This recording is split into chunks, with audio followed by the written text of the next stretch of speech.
I sold my logistics empire for $58 million this afternoon, and to celebrate, I took my son and his wife to the most expensive dinner in New York City. While they went to slow dance to Sinatra, a security guard leaned over my shoulder. He did not ask for a tip. He whispered 6 words that froze my blood. I saw him poison your drink, so I did the only logical thing. I switched the glasses. Before I reveal the chaotic aftermath, let me know in the comments if you have ever trusted someone who stabbed you in the back. Hit subscribe if you believe in karma, because karma is exactly what I served for dessert that night. The Obsidian was the kind of restaurant where the lighting was dim and the steak cost more than my first car. I sat there feeling the weight of 72 years in my bones. I am Garrison Ford, and for 40 years I built Ford Logistics from a single truck into a national fleet. Today I signed it all away. My son Bradley raised his champagne flute, his smile stretching wide across his face. "To you, Dad," he said, his voice dripping with a sweetness that did not quite reach his eyes. "You finally deserve to rest. You have worked hard enough." Beside him, his wife Kendra squeezed my hand. Her manicured nails dug into my skin just a little too hard. "We will take care of everything now, Garrison," she cooed. "You do not have to worry about a single penny." I forced a smile. I wanted to believe them. I wanted to believe that the boy I taught to fish and the woman he married actually loved me and not just my bank account. "Why don't you two dance?" I suggested, pointing toward the floor. They did not hesitate. They glided away like a pair of vultures circling a carcass. I watched them. Bradley looked so polished in his Italian suit, but I knew about the gambling debts he thought he had hidden. I reached for my glass of orange juice. It was freshly squeezed, my favorite drink since I quit alcohol 20 years ago. A shadow fell over my table. It was not a waiter. It was a security guard, a tall man with broad shoulders and eyes that scanned the room like a radar. His name tag read Dante. He stood with his back to the dance floor, pretending to adjust the silverware on my table. "Mr. Ford," he murmured, his voice low and urgent. "Do not drink that." I frowned, looking up at him. "Excuse me." Dante did not make eye contact. He kept pretending to polish a spoon. "Your son. When you checked your watch a minute ago, he poured a white powder from a compartment in his ring into your glass. I saw it on the reflection of the window. Do not touch it." My heart hammered against my ribs. A ring. Bradley had been twisting that silver band on his finger all night. A part of me wanted to yell at this guard to get lost. But the Marine in me, the part that survived the jungles of Da Nang in '68, screamed at me to listen. I looked down at the juice. It looked completely normal. But then I squinted. Floating near the ice cube was a tiny cluster of white grains that had not fully dissolved yet. The air left my lungs. My son was not just lazy. He was an assassin. Rage, cold and sharp, replaced my shock. I did not panic. I did not make a scene. I waited until they turned for a dip in the dance. With a steady hand, I took my napkin and dipped the corner into the juice, soaking up a sample to test later. Then I reached across the table. Kendra had ordered a screwdriver, a cocktail that looked exactly like my orange juice. In one smooth motion, I swapped the glasses. I sat back, crossed my arms, and waited for them to return. I watched the bubbles settle in the orange juice. The white powder the guard had warned me about was invisible, now dissolved into the pulp. My hand moved on instinct, honed from years in the jungle and decades in the boardroom. I took the linen napkin from my lap. It was starched and stiff. I dipped the corner into the liquid just enough to soak up a few drops. Then I folded it tight and shoved it deep into the inner pocket of my jacket. That wet patch pressing against my ribs felt like a bullet wound, but I needed evidence. If I survived this night, I would need scientific proof that my own flesh and blood tried to end me. The song on the dance floor was ending. The final notes of the saxophone hung in the air. I had 10 seconds, maybe less. I looked at Kendra's drink across the table, a vodka screwdriver. It was bright orange, just like my juice. To the naked eye, they were identical twins. Without a second thought, I reached out. My hand was steady as a rock. I slid my glass to her coaster and pulled her glass to mine. The condensation left a wet trail on the mahogany table. I wiped it away with my thumb just as they turned around. The trap was set. They came back breathless and glowing, fake smiles plastered on their faces. Bradley pulled out Kendra's chair like a gentleman. If only he was as good a son as he was an actor. He sat down and immediately looked at my place setting. His eyes darted to the glass in front of me. He smiled. It was a nervous, twitchy smile that I had seen 1,000 times when he was a teenager trying to hide a bad report card. "Did you miss us, Dad?" he asked, wiping sweat from his forehead. I leaned back in my leather chair, gripping the armrests to keep from lunging across the table. "Not at all," I said, keeping my voice flat and calm. I was just admiring the atmosphere. I looked him dead in the eye, trying to find a trace of the little boy I used to carry on my shoulders. I saw nothing but greed. Kendra laughed, a high-pitched sound that grated on my nerves. She adjusted her dress and reached for the glass in front of her. The glass that contained the powder. My heart hammered against my ribs, not from fear, but from a sick, twisted anticipation. I needed to know, was she in on it, or was my son so incompetent that he would let his wife drink poison by mistake? I watched her manicured fingers wrap around the stem.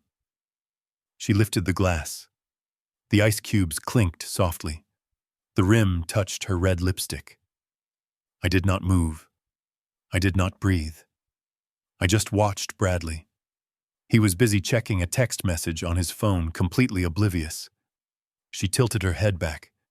The liquid washed over her tongue. The tension in the air was thick enough to choke on. In that split second, I realized the true depth of the horror. My son was not just a killer. He was a careless amateur playing with human lives like they were cheap casino chips. I waited for the swallow that would seal her fate, or the realization that would start the war. The glass never made it to her throat. Bradley moved with the desperation of a man watching his inheritance evaporate. He lunged across the table, his hand striking the crystal goblet with a violence that silenced the entire restaurant. The sound of shattering glass was like a gunshot. Orange juice exploded outward, splashing across Kendra's white silk dress and dripping onto the expensive Persian rug. "Don't drink that!" Bradley screamed, his voice cracking. He stood there, panting, his chest heaving, his face pale as a sheet. Every head in the restaurant turned toward us. The music stopped. A waiter dropped a tray in the distance. Kendra stared at him, her mouth open in shock, orange liquid dripping from her chin. "What is wrong with you?" she shrieked, standing up and wiping furiously at her dress. "You ruined my outfit!" "There was a fly," Bradley stammered, his eyes darting around the room looking for an excuse that didn't exist. "A huge fly. It landed right in the drink." "I couldn't let you drink that, honey. It was disgusting. It was a lie so thin you could see right through it, but I knew it was my cue. If they wanted a medical emergency, I would give them one. I needed to see exactly how far they were willing to go." I let out a low groan, gripping the edge of the table with my left hand and clutching my chest with my right. I squeezed my eyes shut and forced my breathing to become ragged and shallow. Dad, Bradley yelled, rushing to my side. "Dad, what is happening?" I allowed my body to go limp, sliding out of the leather chair and collapsing onto the floor. I kept my eyes slit just enough to see the panic on their faces. It wasn't concern for my life. It was panic that I might die in public before I signed over the money. "Call 911, a woman at the next table shouted, reaching for her phone. "He is having a heart attack." "No!" Kendra screamed. Her voice cut through the noise like a knife. She stepped in front of the woman, blocking her path. "Do not call anyone. He has a condition. This happens all the time." A manager in a tuxedo rushed over, looking terrified. Ma'am, he looks like he is in serious trouble. We need an ambulance. I said no. Kendra hissed. She grabbed Bradley by the shoulder. Get the car around front. Now. We are taking him to Dr. Sterling. He is the only one who knows how to treat this. I lay on the floor, fighting the urge to break character and strangle her. Dr. Sterling. I had never heard that name in my life. My cardiologist was Dr. Evans at Mount Sinai. Sterling wasn't a doctor, he was a fixer. I knew it in my gut. They weren't taking me to a hospital to save me. They were taking me to a black site to finish what they started. Help me up, Kendra ordered the manager. I made my body heavy, dead weight. As they dragged me toward the exit, my heels dragging on the carpet, I caught a glimpse of Dante, the security guard by the kitchen doors. He gave a subtle nod.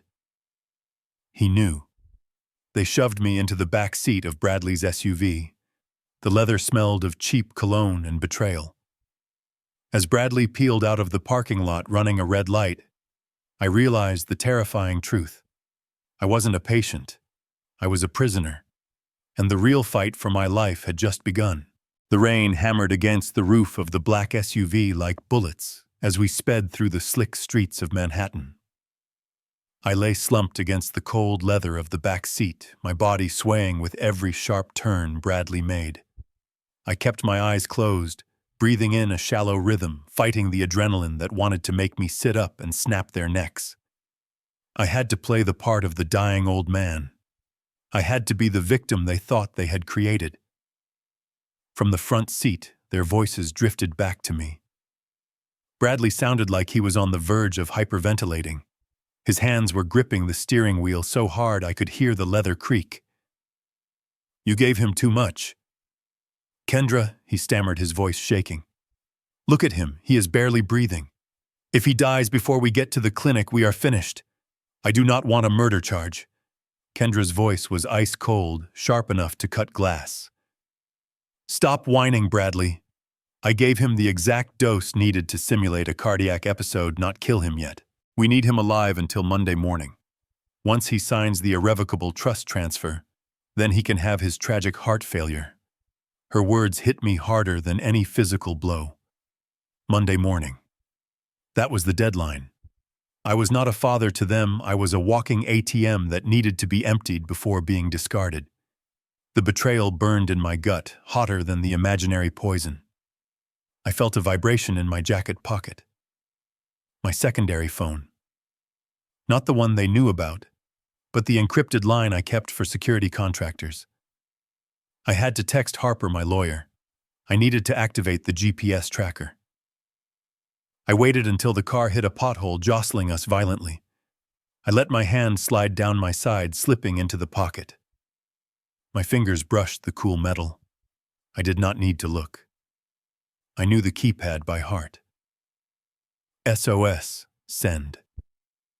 Just as my thumb hovered over the button, the car screeched to a halt at a red light. The sudden inertia threw me forward slightly. The phone slipped from my grip and slid onto the beige leather seat. The screen lit up, illuminating the darkness of the cabin with a bright blue glow.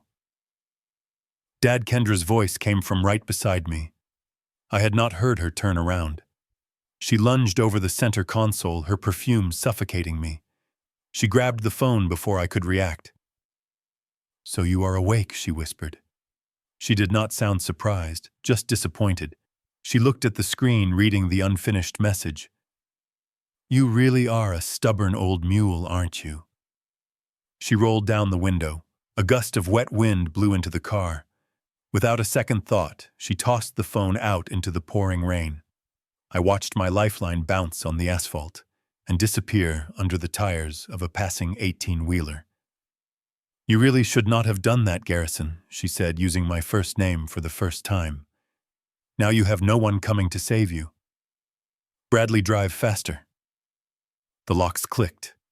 I was trapped in a moving cage with two predators. I sank back into the seat, realizing that my acting days were over. They knew I was lucid, and that made me dangerous. But without a phone and trapped in a moving vehicle, I was also helpless. I needed a weapon, and all I had was my wits. The private clinic of Dr. Sterling smelled of expensive cologne and antiseptic. It was not a place of healing. It was a place where rich people paid to make their problems disappear, and tonight I was the problem. 2 orderlies lifted me onto a cold metal gurney, while Bradley paced back and forth in the corner, biting his fingernails until they bled.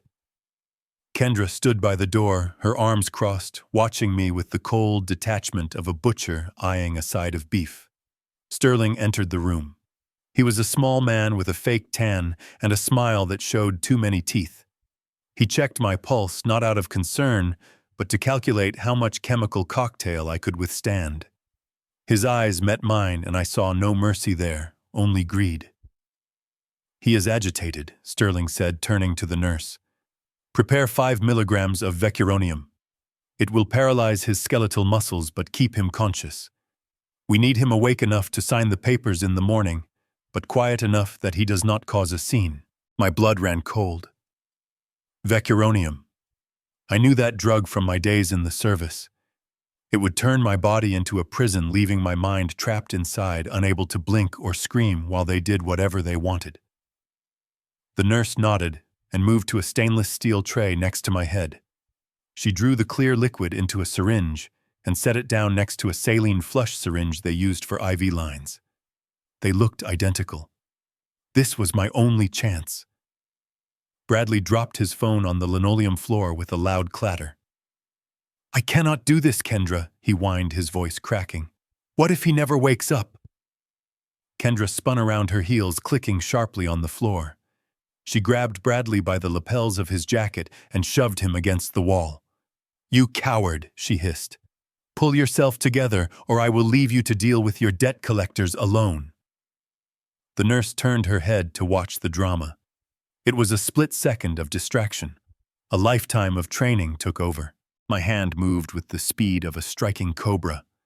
I grabbed the syringe filled with the paralytic and shoved it under the pillow, swapping it with the harmless saline flush. I placed the saline syringe back on the tray at the exact angle it had been before. When the nurse turned back, I was lying motionless, my eyes fixed on the ceiling. Dr. Sterling walked over and picked up the syringe. He tapped the side to remove air bubbles. "This will just feel like a little pinch, Garrison," he said, his voice dripping with false sympathy. "Just relax and let us take care of everything." He plunged the needle into my arm. I felt the cool rush of saline enter my bloodstream. Now the real performance began. I had to act the part of a man whose body was shutting down. I forced my jaw to go slack. I let my eyelids droop until they were heavy and half-closed. I slowed my breathing to a shallow rhythm, suppressing the urge to swallow. "Is it working?" Kendra asked, stepping closer. Sterling lifted my arm high in the air and then let go. I let gravity take over. My arm fell like dead weight, striking the metal rail of the bed with a dull thud. I did not flinch. I did not react. I stared blankly ahead, focusing on a crack in the ceiling tile to keep from blinking. "He is under," Sterling confirmed. "He can hear us and he can see us, but he cannot move a single muscle. He is a living statue." Kendra leaned over my face, her breath hot against my cheek. She smiled a cruel, victorious smile. "Good night, Garrison," she whispered. "Rest up. You have a very busy day at the bank tomorrow."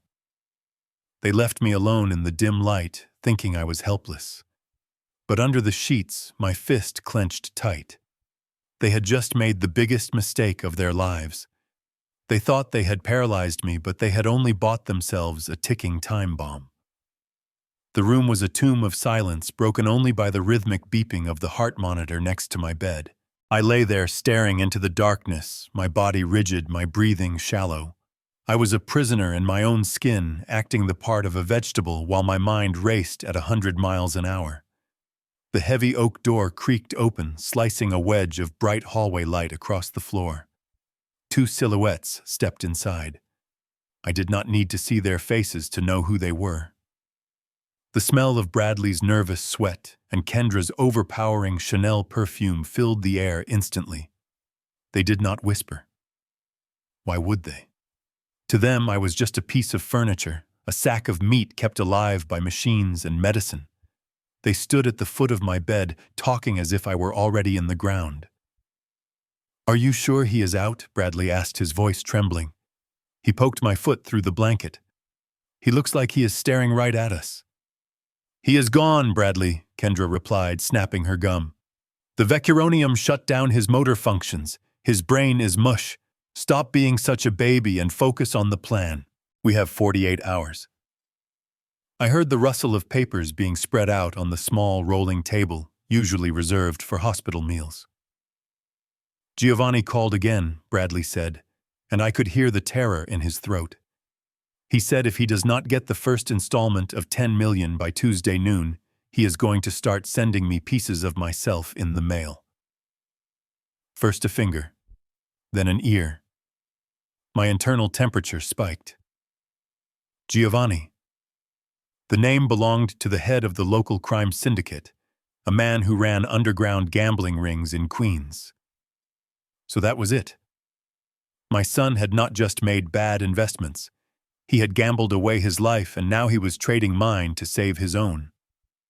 He will get his money, Kendra said coolly. I have the power of attorney drafted. First thing Monday morning, we wheel the old man into Chase Bank. We use his retina scan to authorize the wire transfer of the entire 58 million into the shell company account in the Caymans. Once the money clears, we bring him back here. And then what? Bradley asked. And then Kendra paused and I heard the click of a lighter. And then his heart gives out. A tragic complication from his stroke. We cremate him the same day. No autopsy, no evidence. We pay Dr. Sterling his cut, and we disappear to Zurich before Giovanni even realizes we are gone. I lay there motionless while a cold fury spread through my veins. Monday morning. I had less than 36 hours. They were not just stealing my legacy. They were planning to erase my existence. I was not a father to them. I was a transaction, a signature, a loose end to be tied up and burned. Kendra walked to the side of the bed. Smoke from her cigarette drifted into my face, stinging my eyes, but I forced myself not to blink. She leaned down and patted my cheek with a mocking tenderness. Don't worry, Garrison, she whispered. It will be painless. Consider it a late retirement gift. They laughed. They actually laughed. Then they turned off the lights and walked out, leaving me alone in the dark with the knowledge of my own execution date. But they had made a fatal error. They thought the game was over. They didn't know that the piece on the board they thought was captured was about to start a revolution. Monday morning wasn't going to be my funeral. It was going to be their judgment day. The digital clock on the wall flickered to 3 a.m. I was still lying in the dark, counting the seconds until my execution. The numbness from the fake paralysis was purely psychological now, but the fear was very real. Suddenly, a metallic scrape echoed from the ceiling. I froze. Was this it? Were they sending an assassin to finish the job early? The ventilation grate in the corner of the room shifted. A pair of wet boots dangled down, followed by a large, shadowy figure landing silently on the linoleum floor. The figure stood up and wiped rain from his face. It was Dante, the security guard from the restaurant. I did not move. I did not know if he was here to save me or if Bradley had paid him to silence me. Dante crept to the side of my bed, his flashlight beam covered by his fingers, to let only a sliver of light escape.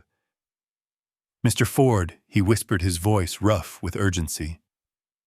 If you can hear me, blink twice. I know you are in there. I followed the car. I used to be a detective in the Bronx, and I know a kidnapping when I see one. I did not blink. I sat up. Dante jumped back, nearly dropping his flashlight. You can move, he gasped. I grabbed his arm, my grip iron tight. I switched the syringes, I hissed. But we do not have time for explanations. My son is planning to kill me on Monday, but if we stay here, I won't make it to sunrise. Dante nodded, a grim smile crossing his face. I knew I liked you. Let's get you out of here. My car is parked 3 blocks away. He helped me to my feet. My legs were stiff from hours of lying still, but the adrenaline was a powerful fuel. We moved to the door. Dante cracked it open, peering into the hallway. The coast was clear. We slipped out, moving like ghosts toward the service elevator. Just as we turned the corner, heavy footsteps echoed from the far end of the corridor.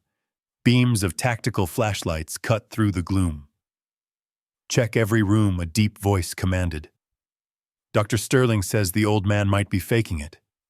If he is awake, sedate him. Permanently. They were blocking the exit.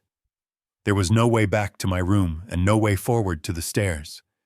We were trapped in a long, narrow hallway with nowhere to hide.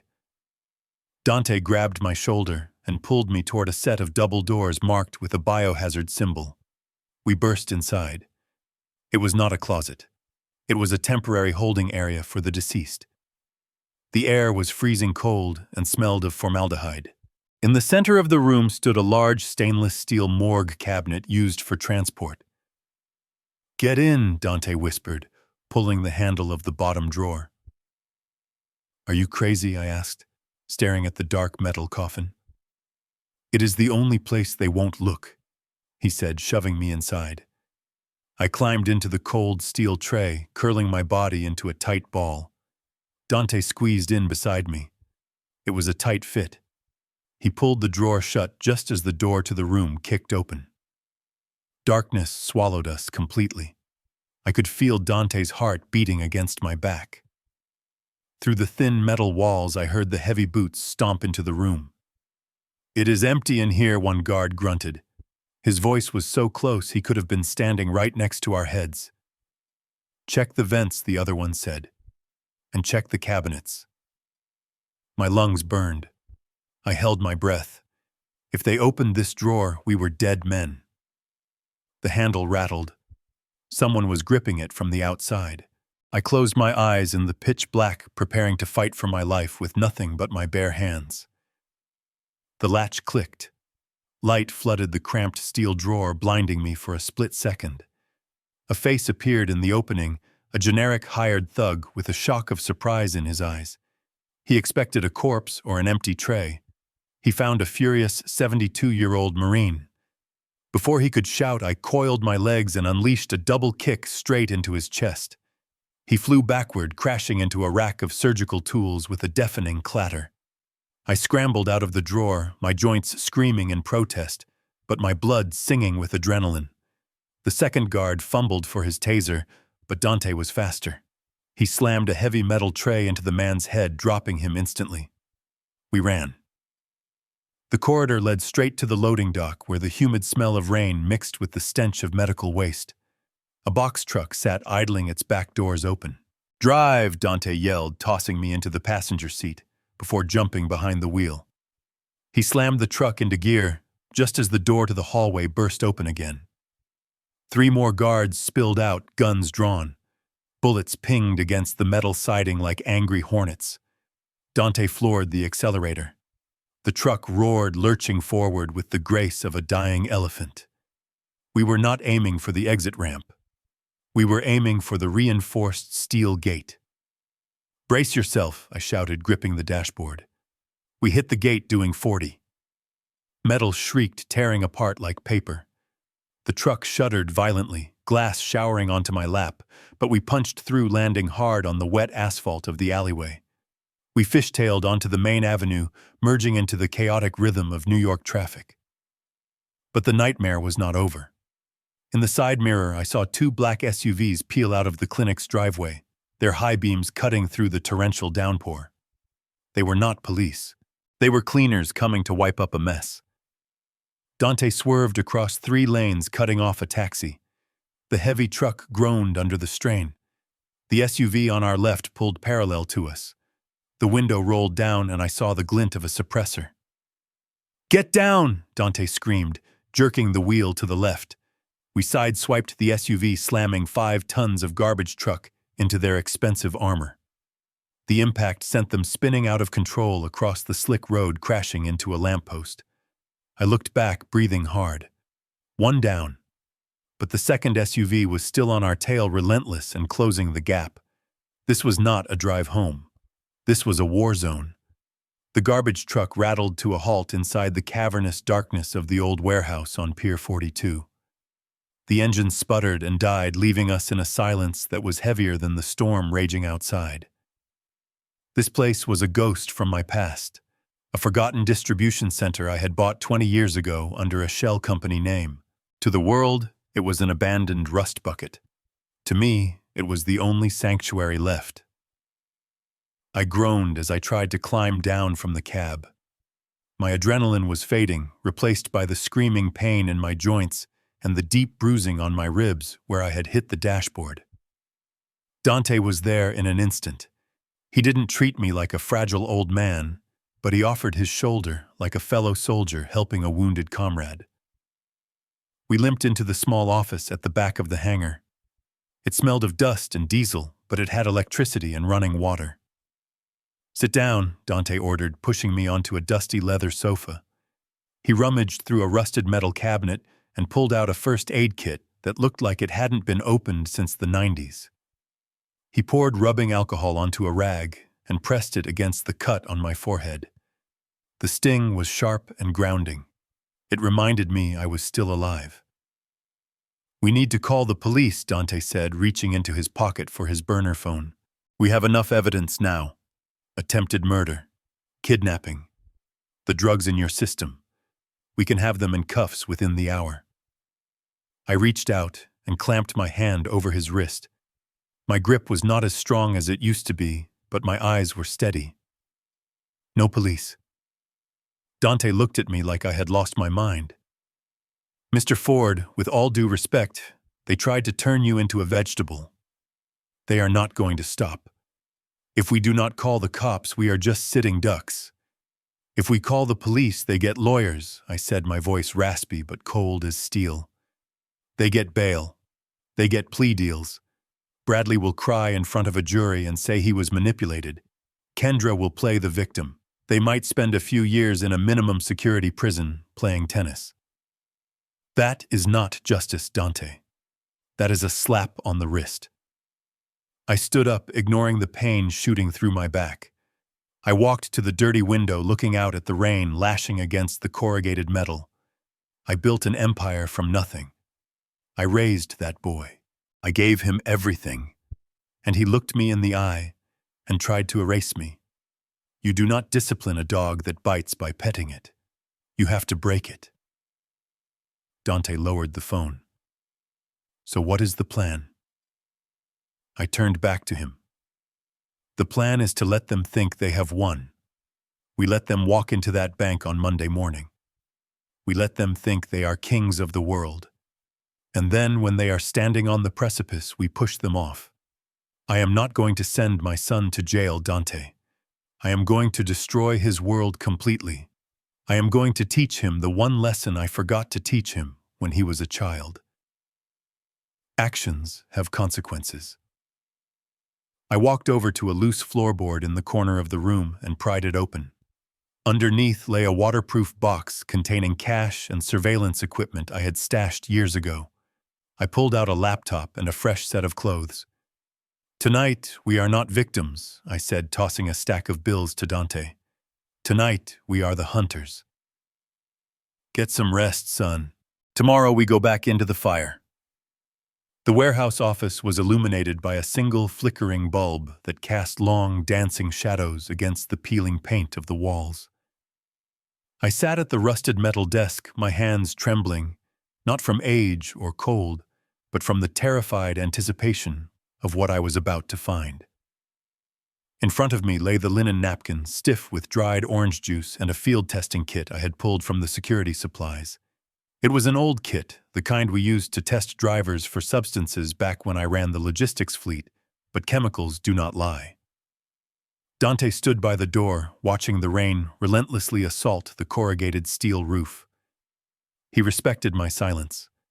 He knew that what was happening at this desk was not science. It was an autopsy of my relationship with my son. I cut a small strip from the stained napkin and dropped it into a test tube filled with distilled water. I watched the orange residue dissolve, turning the water a cloudy, pale yellow. My heart hammered against my ribs, a slow, painful rhythm. Part of me, the part that was still a father, was praying for a negative result. Please let it be a sleeping pill. Please let it be a sedative. Please let him be a thief, but not a monster. I reached for the reagent bottle labeled for cardiac glycosides. My hand hovered. This was the point of no return. Once I dropped this liquid into the tube, there would be no more excuses. No more pretending Bradley was just a wayward child under the influence of a bad wife. I squeezed the dropper. 1 drop, 2 drops, 3. Time seemed to stop. The only sound in the world was the rain and the ragged sound of my own breathing. I stared at the liquid, waiting for the color change. 10 seconds. 20. And then it happened. The pale yellow solution swirled and darkened, turning a deep, unmistakable violet. I stopped breathing. The test tube slipped from my fingers and shattered on the floor, but I did not care. I knew that color. Digoxin, derived from the foxglove plant. In small doses, it treats heart failure. In the dose he had poured into my glass, it stops the heart completely. It mimics a massive myocardial infarction, leaving no trace for a standard autopsy unless you are looking for it. He did not want to put me to sleep. He wanted to kill me. I leaned back in the creaking chair and covered my face with my hands. A sound escaped my throat, a guttural, animalistic noise that was half sob and half growl. I saw flashes of memory. Bradley at 5 years old, scraping his knee and running into my arms. Bradley at graduation, looking so proud. Bradley tonight, smiling as he handed me a glass of death. Mr. Ford, Dante said softly, stepping away from the door. I looked up. My eyes were dry. The tears had evaporated in the heat of a sudden, freezing rage. My son was dead. The boy I raised died the moment he poured that powder. The man who walked in his skin was a stranger and a murderer. I stood up, kicking the chair aside. The grief was gone, replaced by a cold, tactical clarity. I walked to the window and looked out at the storm. He tried to stop my heart. I whispered, my voice low and steady. So now I am going to stop his cash flow. Dante, get the satellite phone. It is time to call Harper.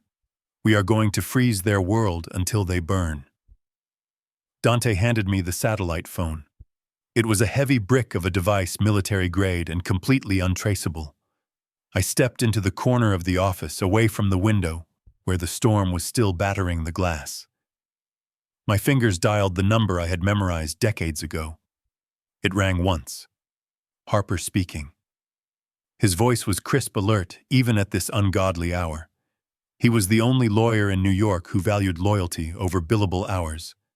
It is me, I said, my voice low. We are at DEFCON 1. Initiate the shadow freeze. There was a pause on the other end. A heavy, pregnant silence. Harper knew what that meant. It was the nuclear option, a financial failsafe we had designed years ago for a hostile takeover scenario. It meant locking down the entire empire while making it look like business as usual. Are you sure? Garrison Harper asked quietly. Once I flip this switch, there is no going back. The assets will show as available, but any attempt to move a single cent out of the accounts will trigger an infinite pending loop. It will look like a banking glitch, but it is a digital tone. Do it, I commanded. And Harper, make sure the alert notifications come directly to this secure line. I want to know exactly when they try to bleed me dry. Done. Protocol is active. Stay safe, old friend. The line went dead. I lowered the phone, feeling a grim satisfaction settle in my chest. The trap was set. Now we just had to wait for the rat to take the cheese. Across town, in the master bedroom of my own house, Bradley was sitting at my mahogany desk. I could picture him perfectly. He would be sweating despite the air conditioning, his hands shaking as he logged into my private banking portal. He had stolen my passwords weeks ago, thinking he was clever. He didn't know I had let him keep them just for this moment. The screen would show the balance. $58 million. A fortune. Enough to pay off his gambling debts 5 times over and still live like a king. He probably smiled that weak, greedy smile of his as he typed in the routing number for the offshore shell account his creditors had provided. $10 million. That was the price of his life. He clicked transfer. I watched the second hand on the clock on the warehouse wall tick by. 1, 2, 3. In my mind, I saw the spinning wheel on his screen, the processing icon that usually lasted seconds but was now dragging into minutes. Bradley would be tapping his foot. He would be refreshing the page, and then the message would appear. Not denied, not rejected. Just pending. Transaction under review. My burner phone buzzed. A text from the bank's security system. Attempted wire transfer. 10 million USD. Status frozen. I smiled. At the house, Bradley was undoubtedly slamming his fist against the desk. He would try again. And again. Smaller amounts. Different accounts. But the result would be the same. He was swimming in a pool of gold, but he couldn't take a sip. The panic would be setting in now. The realization that the money was right there staring him in the face but completely out of reach. He was not a millionaire. He was a dead man walking, and he didn't even know who had locked the vault. The desperation would make him sloppy, and sloppy men make mistakes. The satellite phone on the desk buzzed with a rhythmic intensity that matched the storm outside. I did not need to be in the room to know exactly what was happening. The notifications on the screen told the story better than any spy. Transaction failed. Access denied. Biometric verification required. Bradley was trying to move $10 million to an offshore account, and the bank's security system was shutting him down cold. I could picture the scene in my living room perfectly. Bradley would be staring at the computer screen, sweat dripping onto the keyboard, and then his phone would ring. It would not be a telemarketer. It would be the creditors. The men who did not send late notices but sent pictures of surgical tools. I imagined the voice on the other end, calm and terrifying, telling my son that if the money did not arrive within the hour, they would start collecting his debt in flesh, one finger at a time. Panic makes people stupid, but fear makes them sharp. Kendra would be the one to figure it out. She would realize that the shadow freeze I had activated was a high-level security protocol. It meant that passwords were useless. To move that kind of money, they needed the account holder physically present. They needed my thumbprint. They needed a scan of my iris. They did not need me dead anymore. They needed me alive, and they needed me immediately. Dante shouted from the other side of the warehouse. "Mr. Ford, turn on the TV." "Channel 4. I walked over to the small, dusty television set sitting on a stack of crates. The screen flickered to life, showing a breaking news banner. A reporter was standing in the rain outside Dr. Sterling's clinic. "A citywide manhunt is underway tonight," she announced for business mogul Garrison Ford. "Family members say the 72-year-old suffers from advanced dementia and wandered away from his care facility earlier this evening." The camera panned to Bradley. He looked disheveled. His tie loosened his eyes wide with a frantic energy that the world mistook for concern. "Please," he pleaded into the microphones, holding up a picture of me. "If you see my father, do not approach him alone. He is confused. He is having hallucinations. He might claim people are trying to hurt him. It is the disease talking. Please just call the number on your screen." Kendra stepped up beside him, wiping a fake tear from her cheek. "We just want him home safe," she sobbed. "He is off his medication. He is a danger to himself." I stared at the screen, my hands clenching into fists. It was a masterstroke. They had just weaponized the entire city against me. By declaring me insane, they had inoculated themselves against the truth. If I ran to a police station now and screamed about poison and kidnapping, the officers would just see a senile old man having an episode. They would call Bradley to come pick me up. Dante kicked a metal bucket, sending it clattering across the concrete floor. "They boxed us in," he growled. "We cannot go to the cops. We cannot walk down the street. Every good Samaritan in New York is looking for you to claim that reward." I watched Kendra's face on the screen. She was looking directly into the camera lens, and for a second, I felt like she was looking right at me, daring me to make a move. She thought she had cornered me. She thought she had cut off every escape route. "Turn it off," I said, my voice low and calm. Dante hit the power button, plunging the room back into semi-darkness. "What do we do now, Mr. Ford? We are stuck." "No," I said, turning away from the blank screen. "They want a confused old man who needs to be saved." "Fine. I will give them exactly what they want. They invited the wolf into the sheep pen, Dante. They just do not know it yet. Get the car ready. We are going home." The news broadcast played on a loop. My face was plastered across every screen in the city, labeled as a senile runaway. The narrative was perfect. The caring son begging for his father's return. The devoted daughter-in-law wiping away tears. I was no longer a victim of a crime. I was a confused old man who needed to be saved from himself. I paced the small office of the warehouse, the concrete floor cold beneath my boots. They had turned my own reputation against me. If I stayed hidden, I was just proving them right. If I ran, I was a fugitive. There was only one move left on the board, the move they least expected. "I am going back," I said, stopping in front of the cracked mirror on the wall. Dante looked up from his laptop, his eyes wide. "Mr. Ford, that is suicide. They tried to kill you 3 hours ago. You walk back in there, and they will finish the job before you even get through the front door." "No," I shook my head, grabbing a pair of rusted scissors from the desk. "They can't kill me now, not when the whole city is watching. They need me alive to sign those papers on Monday. If I disappear, they get nothing. If I die mysteriously tonight, they get investigated. But if I wander home confused and helpless, they win. Or so they think." I brought the scissors to my clothes. I cut a tear in the sleeve of my jacket.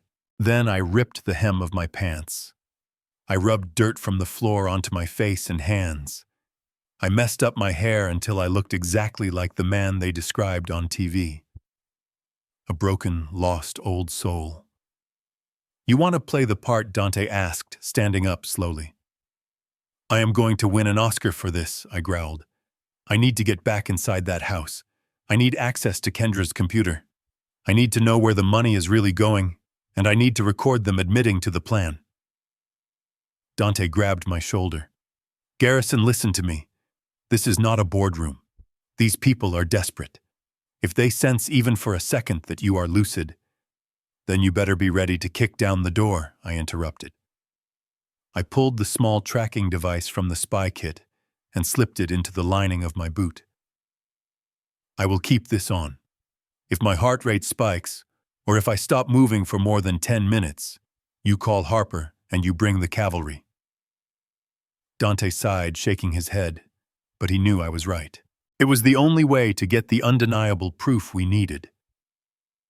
I stepped out into the rain, letting the water soak my clothes and wash away the last traces of the strong, capable CEO. I slumped my shoulders. I let my jaw hang loose. I practiced the vacant stare of a man whose mind has drifted away. "Get the car, Dante." I whispered, my voice already taking on the tremor of the character I was about to become. "Take me home. It is time for the prodigal father to return." The rain washed away the last traces of dignity I had left, turning my expensive suit into a sodden, heavy rag that clung to my shivering frame. I stood at the end of the driveway, staring up at the mansion I had built brick by brick. To the world inside, I was about to become a ghost. I slumped my shoulders, curving my spine until I lost 3 inches of height. I let my jaw go slack, forcing my mouth to hang open until a string of saliva gathered at the corner of my lip. I did not wipe it away. I was not Garrison Ford, the CEO, anymore. I was a shell, a broken vessel. I shuffled up the stone path, dragging my left foot with a rhythmic scraping sound that echoed in the quiet night. I reached the massive oak front door and leaned my forehead against it, banging it weakly with a limp fist.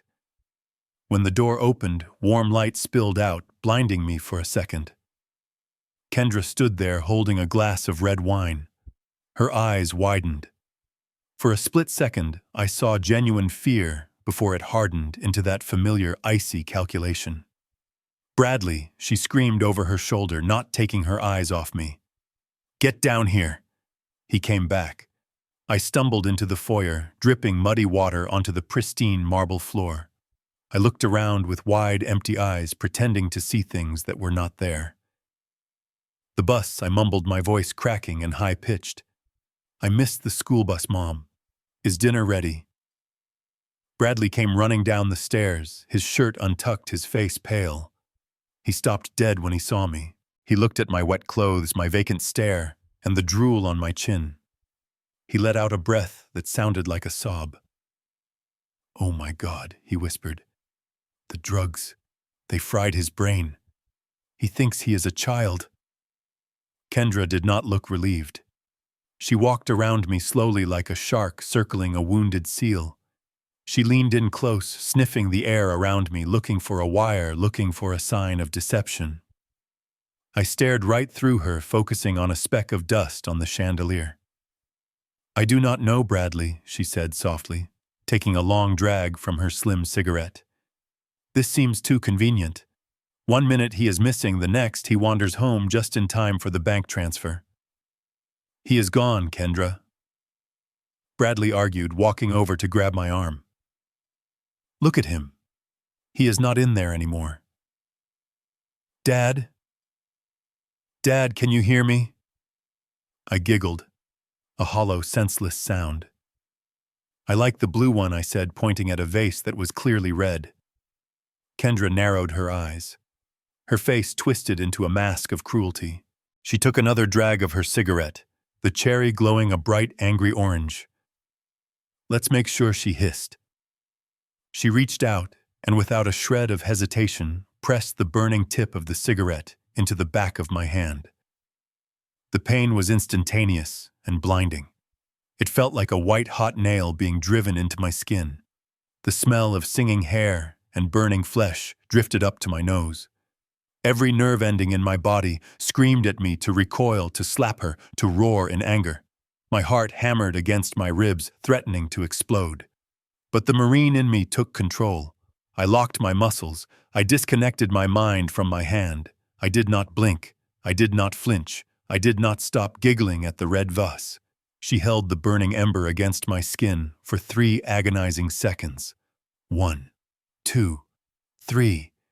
When she finally pulled it away, a dark, ugly blister had already formed, surrounded by angry red skin. I didn't even look at it. I kept my eyes fixed on the vase, humming a nursery rhyme under my breath. Bradley looked like he was going to be sick. "Jesus, Kendra, that was unnecessary." "It was necessary," she replied, flicking ash onto the floor. "But you are right. The lights are on, but nobody is home. He is a vegetable, Bradley. A vegetable with a bank account." She turned her back on me, dismissing me as a threat. "Lock him in the storage room," she ordered. "We will clean him up in the morning." I continued to hum, swaying on my feet, while the throbbing pain in my hand served as a constant reminder. They thought I was broken. They didn't know that the burn on my hand was just fuel for the fire that was about to consume them. I had passed the test. Now I was inside, and the Trojan horse had just opened its eyes. The smell of mildew and old cardboard filled my nose as Kendra shoved me into the small storage room under the main staircase. It was a space meant for winter coats and forgotten holiday decorations, not for a human being. I stumbled, catching myself on a stack of dusty magazines, my burned hand throbbing with a violent rhythm that synced with my heartbeat. "Stay there and keep quiet," Kendra hissed, standing in the doorway. Her silhouette was framed by the warm golden light of the hallway, the life I had paid for, continuing just inches out of reach. Bradley stood behind her, looking at his shoes. He could not even look me in the eye. "Are we really going to leave him in there all night?" Bradley asked, his voice barely a whisper. "Dad is 72. He needs water. He needs a bed. He needs to shut up and stay put," Kendra snapped, turning on her husband with the ferocity of a viper. "Do not get soft on me now, Bradley. Remember the debt. Remember the guys with the pliers. This old man is the only thing standing between you and a shallow grave in the Pine Barrens." She grabbed the door handle. "Listen to me closely, Bradley. Tomorrow morning, we drag him to the bank. We get the biometric authorization. We transfer every single cent. And the moment the money clears, we drive him straight to the state asylum. I already printed the admission forms. We will tell them he is violent and unrecognizable. By the time anyone figures out who he is, we will be sipping champagne in Zurich." "The asylum," Bradley repeated the word, hanging heavy in the air. "It is better than he deserves," she said coldly. "Now lock the door." The heavy door slammed shut, plunging me into absolute darkness. I heard the deadbolt slide home with a final metallic click. I was alone. I did not bang on the door. I did not cry out. I sank down onto the cold, concrete floor, leaning my back against a plastic bin filled with Christmas ornaments. My hand felt like it was on fire, the blister from her cigarette bubbling and raw. I cradled it against my chest, using the pain to sharpen my focus. In the darkness, time seemed to stretch and warp. My stomach growled a hollow ache, reminding me I had not eaten since lunch. My throat was parched. But physical discomfort was an old friend. I had survived weeks in the jungle with nothing but rice water and determination. I could survive a night in a closet in Connecticut. I closed my eyes and listened. I heard their footsteps retreating to the kitchen. I heard the pop of a cork. They were celebrating. They were drinking my wine, toasting to my demise and their future wealth. Let them drink, let them get comfortable. Let them lower their guard. I controlled my breathing, slowing my heart rate, conserving every ounce of energy. I was not a prisoner waiting to be discarded. I was a soldier in a foxhole waiting for the enemy to sleep. The darkness was not my cage, it was my cover. And when the house finally went quiet, when the last light was extinguished, I would not be the confused old man they threw in here.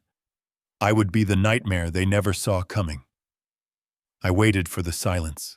The house settled into a heavy silence, broken only by the rhythmic settling of the timber beams and the distant hum of the refrigerator.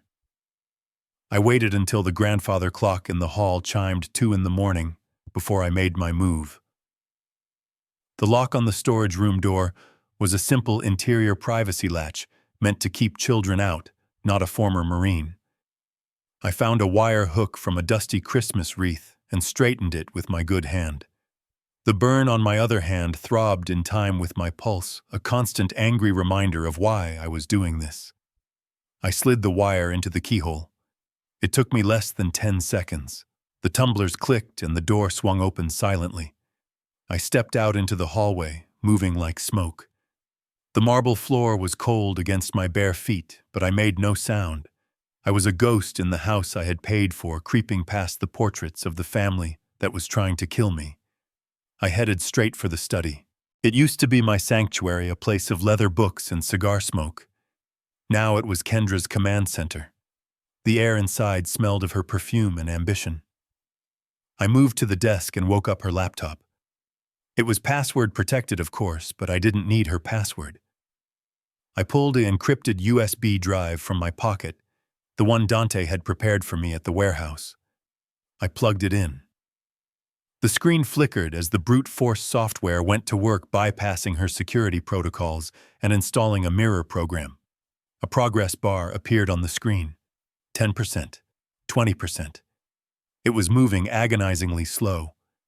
Suddenly, a floorboard creaked above me. My heart slammed against my ribs. I froze, my eyes fixed on the open doorway. Heavy footsteps thudded on the stairs. It was Bradley. He was coming down. I looked at the screen. 60%. I couldn't pull the drive yet, or the installation would corrupt and alert her. I had to wait. The footsteps hit the ground floor. I dove under the massive oak desk, curling my body into the tight space where the wastebasket used to be. I pressed my hand over my mouth to stifle the sound of my own breathing. The kitchen light flicked on, casting a long, jagged shadow across the hallway floor that stretched all the way into the study. I heard the clink of a glass and the sound of water pouring from the tap. Bradley was thirsty, or maybe he was just trying to drown his guilt. "I am sorry, Dad," I heard him mutter. His voice was thick with emotion echoing in the empty kitchen. "I did not have a choice. It was you or me." I squeezed my eyes shut. Hearing him say it out loud was worse than the poison. He wasn't just a pawn, he was a conscious participant. He started walking back toward the stairs. His shadow passed right by the study door. If he turned his head just an inch to the left, he would see the blue glow of the laptop screen lighting up the dark room.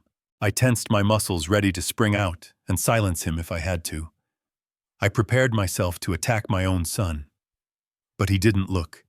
He kept walking, his shoulders slumped under the weight of his sins. The stairs creaked again as he ascended back to his wife and his nightmares. I scrambled out from under the desk. The screen read 100%. Installation complete. I yanked the drive out, wiped the desk for fingerprints, and slipped back into the shadows. I made it back to my storage room prison and locked the door from the inside just as the clock chimed the quarter hour. I was safe. And now I saw everything. I huddled in the cramped corner of the storage room, using my damp jacket to shield the pale blue glow of the miniature smartphone I had concealed inside the lining of my boot. The spyware I had risked everything to install on Kendra's laptop was working perfectly, beaming every file and keystroke directly to my palm in real time. I ignored the throbbing pain in my burned hand and scrolled past the fake medical records and the drafted power of attorney forms until I found a folder buried deep in a subdirectory labeled simply Escape. My thumb hovered over the file. I expected to find offshore bank account numbers or maybe a list of non-extradition countries. What I found was far more personal and far more devastating. It was a flight confirmation from Swiss International Airlines. Flight LX-14 departing JFK tomorrow night at 11:30. Destination Zurich. One way. First class. I zoomed in on the passenger manifest, expecting to see my son's name next to his wife's. But Bradley Ford was not on the ticket. Passenger 1 was Kendra Ford. Passenger 2 was Vincent Ross. I felt a chill that had nothing to do with the cold storage room. I knew Vincent. He was Kendra's personal estate attorney, a man who wore $5,000 suits and smiled like a viper. The realization hit me with the force of a physical blow. Bradley was not a partner in this heist. He was the sacrifice. Kendra had never planned to pay off his $10 million gambling debt. She was going to use him to secure my biometric signature, steal my $58 million, and then vanish into the Alps with her lover. She was leaving Bradley behind to face the mob enforcers alone. My son was going to be tortured and killed while she sipped champagne in Europe. I looked up at the ceiling, listening to the faint sound of Bradley pacing the floorboards above my head. He was terrified, sweating through his shirt, thinking he was fighting for his future. He had no idea that the woman he was betraying his own father for had already signed his death warrant. A cold, hard smile spread across my face in the darkness. This was not just evidence. This was a nuclear weapon. I did not need to fight them physically anymore. I just needed to wait for the perfect moment to show a jealous, desperate husband that his wife was plotting his murder. I closed the file and powered down the phone, slipping it back into my boot. The pain in my hand faded, replaced by the icy calm of a sniper who has just lined up the perfect shot. Let them sleep. Let them dream of their fortune. Tomorrow morning, inside the walls of the bank, I was going to turn their alliance into a slaughterhouse. I closed my eyes and waited for the sun to rise on Judgment Day. The sun was beginning to bleed through the cracks in the storage room door, painting thin lines of gray light across the dusty floor. I sat with my back against the wall, the satellite phone stashed back in my boot, replaced now by a tiny skin-colored earpiece I had retrieved from the spy kit. I slipped it into my ear canal. It was invisible to the naked eye, a piece of tech I hadn't used since a corporate espionage sweep 5 years ago. I tapped it twice. "I am in," Dante's voice crackled in my ear, clear as a bell. "Harper is positioned inside the bank. He is in the manager's office with the federal team. We have eyes on the street and inside the lobby. Do you copy?" "I copy," I whispered, my voice barely audible. "They are waking up. I can hear the shower running upstairs. Remember, do not move until I give the signal. I need them to think they have won until the ink is wet." "Understood," Dante replied. "Stay safe, Garrison." The heavy bolt on the door slid back with a harsh, metallic grind. I slumped sideways instantly, letting my mouth hang open, bringing the vacant look back into my eyes. The door swung open. Kendra stood there, already dressed in a sharp black business suit, looking every inch the grieving daughter-in-law. She held a travel mug of coffee in one hand and a bucket of soapy water in the other.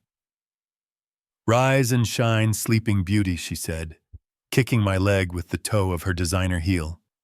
"Today is the big day. We need to get you cleaned up. You smell like a wet dog." She didn't wait for me to move. She grabbed my collar and hauled me up. I let myself be dead weight, stumbling and groaning as she dragged me toward the downstairs bathroom. Bradley was waiting there, holding my best Italian suit, the charcoal gray one I wore to board meetings. He looked pale, dark circles under his eyes, telling me he hadn't slept a wink. "Wash him," Kendra ordered, tossing a washcloth at Bradley. "And make sure you cover that burn on his hand with concealer. We cannot have the bank tellers asking questions." For the next hour, I endured the humiliation of being scrubbed and dressed like a doll by the people planning to murder me.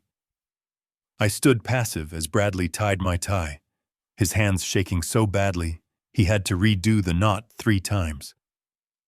I stared at my reflection in the mirror, a confused, frail old man in a $2,000 suit. But behind the glassy stare, I was checking the angles. I was calculating the distance to the door. I was ready. "He looks presentable," Kendra said, checking her watch. "Let us go. The car is waiting." "And Garrison," she leaned in close, her voice dropping to a venomous whisper. "If you make a single sound that is not yes or sign here, I will tell the doctors to lobotomize you instead of just sedating you. Do you understand?" I blinked slowly and drooled a little just to sell the act. "I want ice cream," I mumbled. Kendra rolled her eyes and shoved me toward the door. "You will get ice cream in hell. Move." The Chase International Tower loomed over us like a tombstone made of glass and steel, reflecting the gray morning sky of Manhattan. The black SUV idled at the curb, and for a moment nobody moved. I could feel the vibration of the engine through the leather seat, a low rumble that matched the tension coiling in my gut. This was it, the belly of the beast. Bradley got out first. He fumbled with the trunk, unfolding the wheelchair they had bought specifically for this performance. It was a nice touch. Nothing says helpless invalid quite like a wheelchair. He opened my door and helped me out, his hands trembling so violently that he nearly dropped me. I played my part, slumping my weight against him, letting my head loll to the side. "Careful, Bradley," Kendra snapped, stepping out of the car with the grace of a predator. "Do not drop him before we get the money." She draped a thick cashmere blanket over my lap. To the outside world, it looked like a loving gesture, a daughter-in-law keeping the old man warm. But beneath the soft fabric, I felt the hard plastic muzzle of a compact taser jamming into my kidney. One wrong move, Garrison, she whispered in my ear, her voice sweet as poison. And I will fry your liver right here on the sidewalk. Smile for the cameras. I let a string of drool escape my lip and stared blankly at the revolving doors. I did not smile, but I did not pull away from the weapon digging into my side. I simply nodded a jerky spasm of a movement that made me look even more pathetic. We entered the lobby. It was a cathedral of capitalism echoing with the sound of expensive shoes on polished marble. Security guards stood at every corner looking like statues in their dark uniforms. I scanned their faces. They were private contractors, not Dante's men. I had to trust that Harper had positioned his team on the upper floors. If I made my move down here amidst the civilians, it would be a bloodbath. Bradley pushed me toward the private elevator bank. His breathing was ragged, loud enough to be heard over the soft jazz playing in the background. He pressed the button for the 50th floor. The doors slid open, revealing a mirrored box that felt more like a coffin than a transport. We rolled inside. The doors hissed shut, sealing us in. The silence was suffocating. I watched the numbers climb on the digital display. 10, 20, 30. With every floor, the air grew thinner, and the pressure in the small cabin grew heavier. "We are almost there, Dad," Bradley said, his voice cracking. He was trying to convince himself more than me. "Just a few signatures, and we can go home." Kendra ignored him. She kept her hand under the blanket, her finger resting on the trigger of the taser. She stared at her reflection in the brass doors, fixing a stray hair.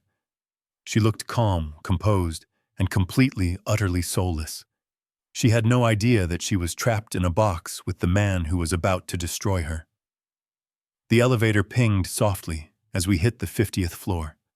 The doors opened. The stage was set. The executive suite on the 50th floor smelled of old money leather polish and fresh orchids.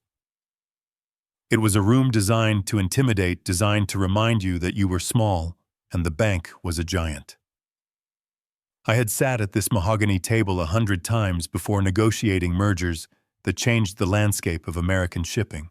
Today I was being wheeled in like a sack of laundry to sign away my life's work. Mr. Vance, the branch manager, stood by the window overlooking the skyline. He turned as we entered, his face a mask of professional concern. I had called Vance personally the night I set up the shadow freeze protocol.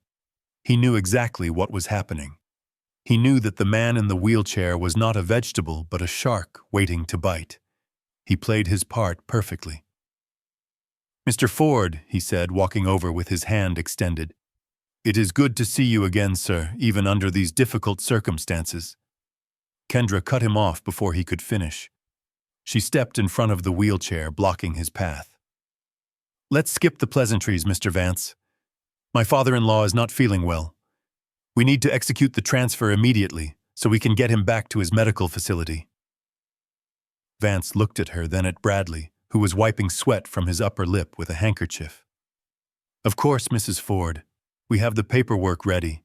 But as you know, for a transfer of this magnitude, $58 million, we require dual authentication, biometric verification, and a wet signature." "Let's do it," Kendra snapped, tapping her foot on the plush carpet. Vance nodded to an assistant who placed a sleek silver device on the table.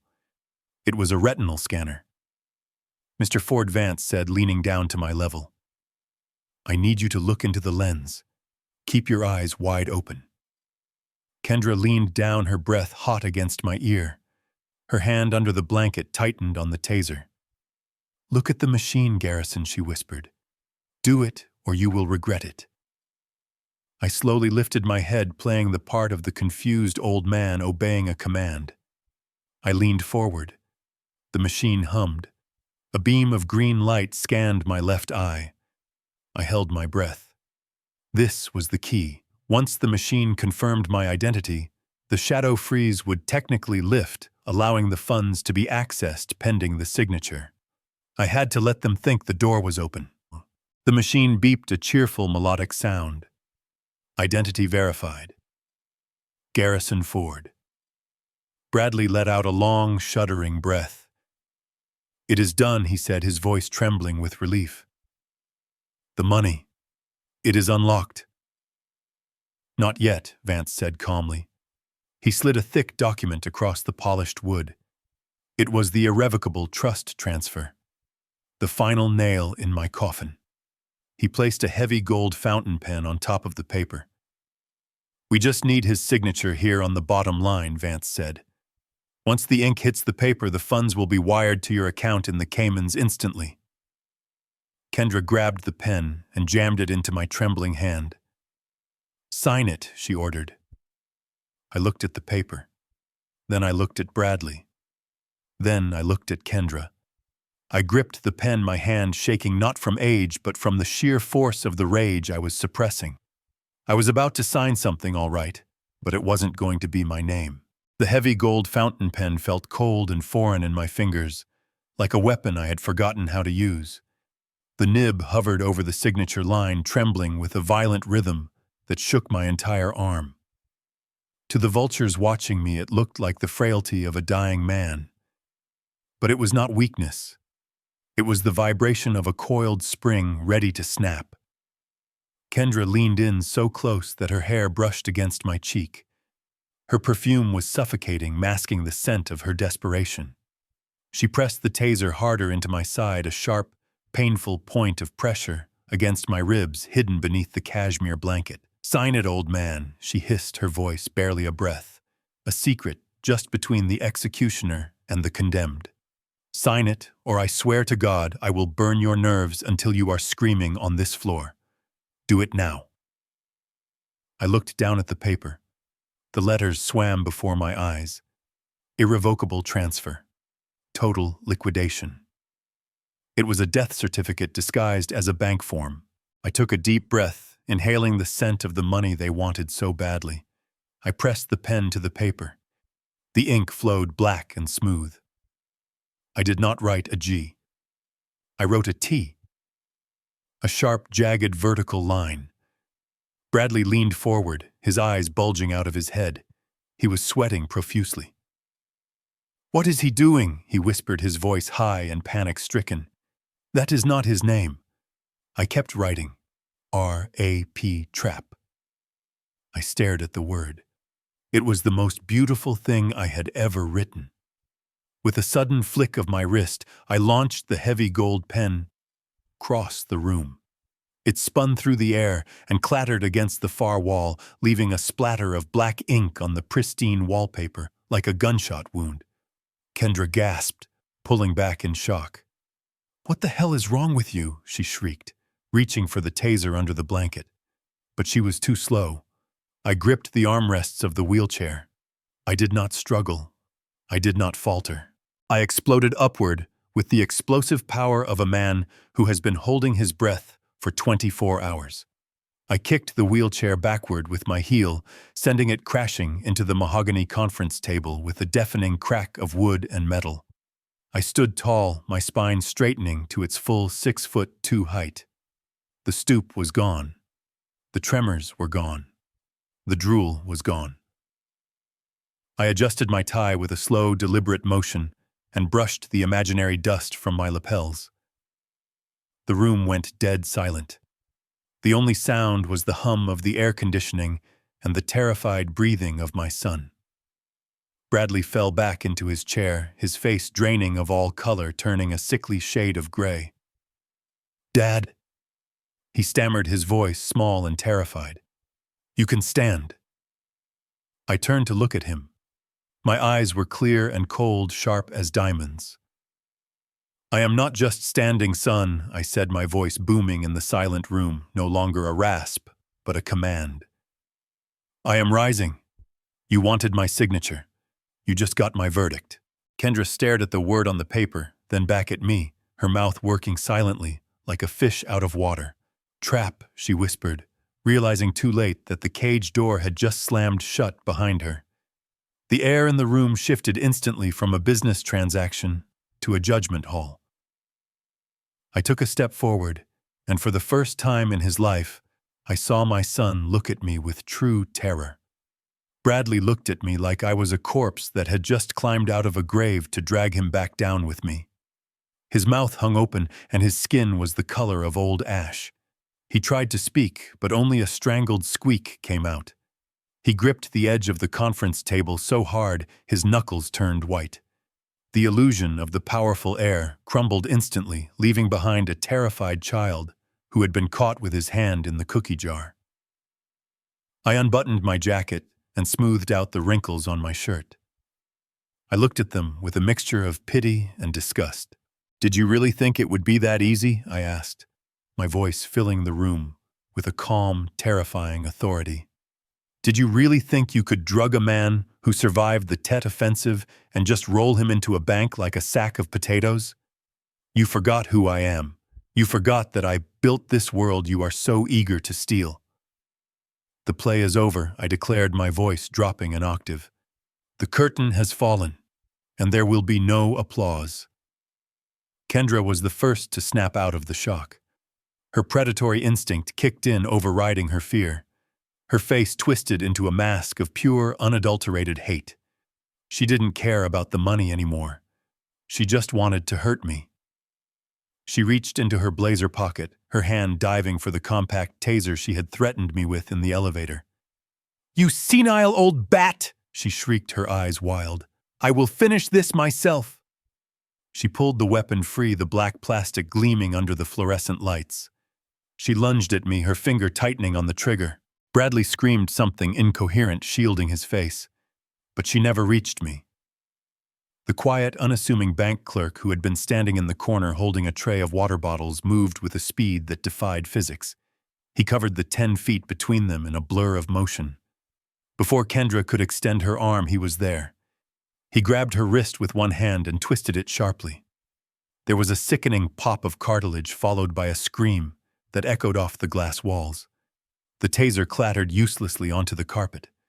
In one fluid motion, he spun her around and pinned her arm behind her back, forcing her face down onto the polished mahogany table. The clerk looked up and winked at me. It was Dante. He had shaved his beard and was wearing a cheap suit and thick glasses, but the grin was unmistakably the same. "Bank security is very strict about weapons, ma'am," Dante said, his voice calm and mocking as he tightened his grip. "I am afraid I am going to have to confiscate this." Kendra thrashed against his hold, cursing and spitting like a trapped animal. "Let go of me," she yelled, kicking her legs. "Do you know who I am?" I walked over to where she was pinned. I leaned down until my face was inches from hers. "I know exactly who you are, Kendra," I whispered. "You are a broke woman with a broken wrist and a one-way ticket to a federal prison cell. And the best part is you did it all to yourself." Bradley sat frozen in his chair, staring at the taser on the floor. He looked from me to Dante, then back to me. The realization was slowly dawning on him. He wasn't just caught. He was completely outmaneuvered. The room felt smaller now, the walls closing in as the reality of their situation settled like concrete. They weren't the hunters. They were the prey, and the trap had just snapped shut. Bradley sat there, paralyzed, his eyes darting between me and his wife, who was still pinned against the table by Dante. He looked like a man waking up from a long coma, only to find his house on fire. I smoothed my tie and picked up the remote control lying on the conference table. "You think I am the villain here, Bradley?" I said, my voice soft, but carrying the weight of a sledgehammer. "You think you did all of this to save your family, to save your marriage. But you never stopped to ask yourself what your wife was planning to save." I pressed the button. The massive 80-inch monitor on the wall flickered to life. Static hissed for a moment before the image sharpened.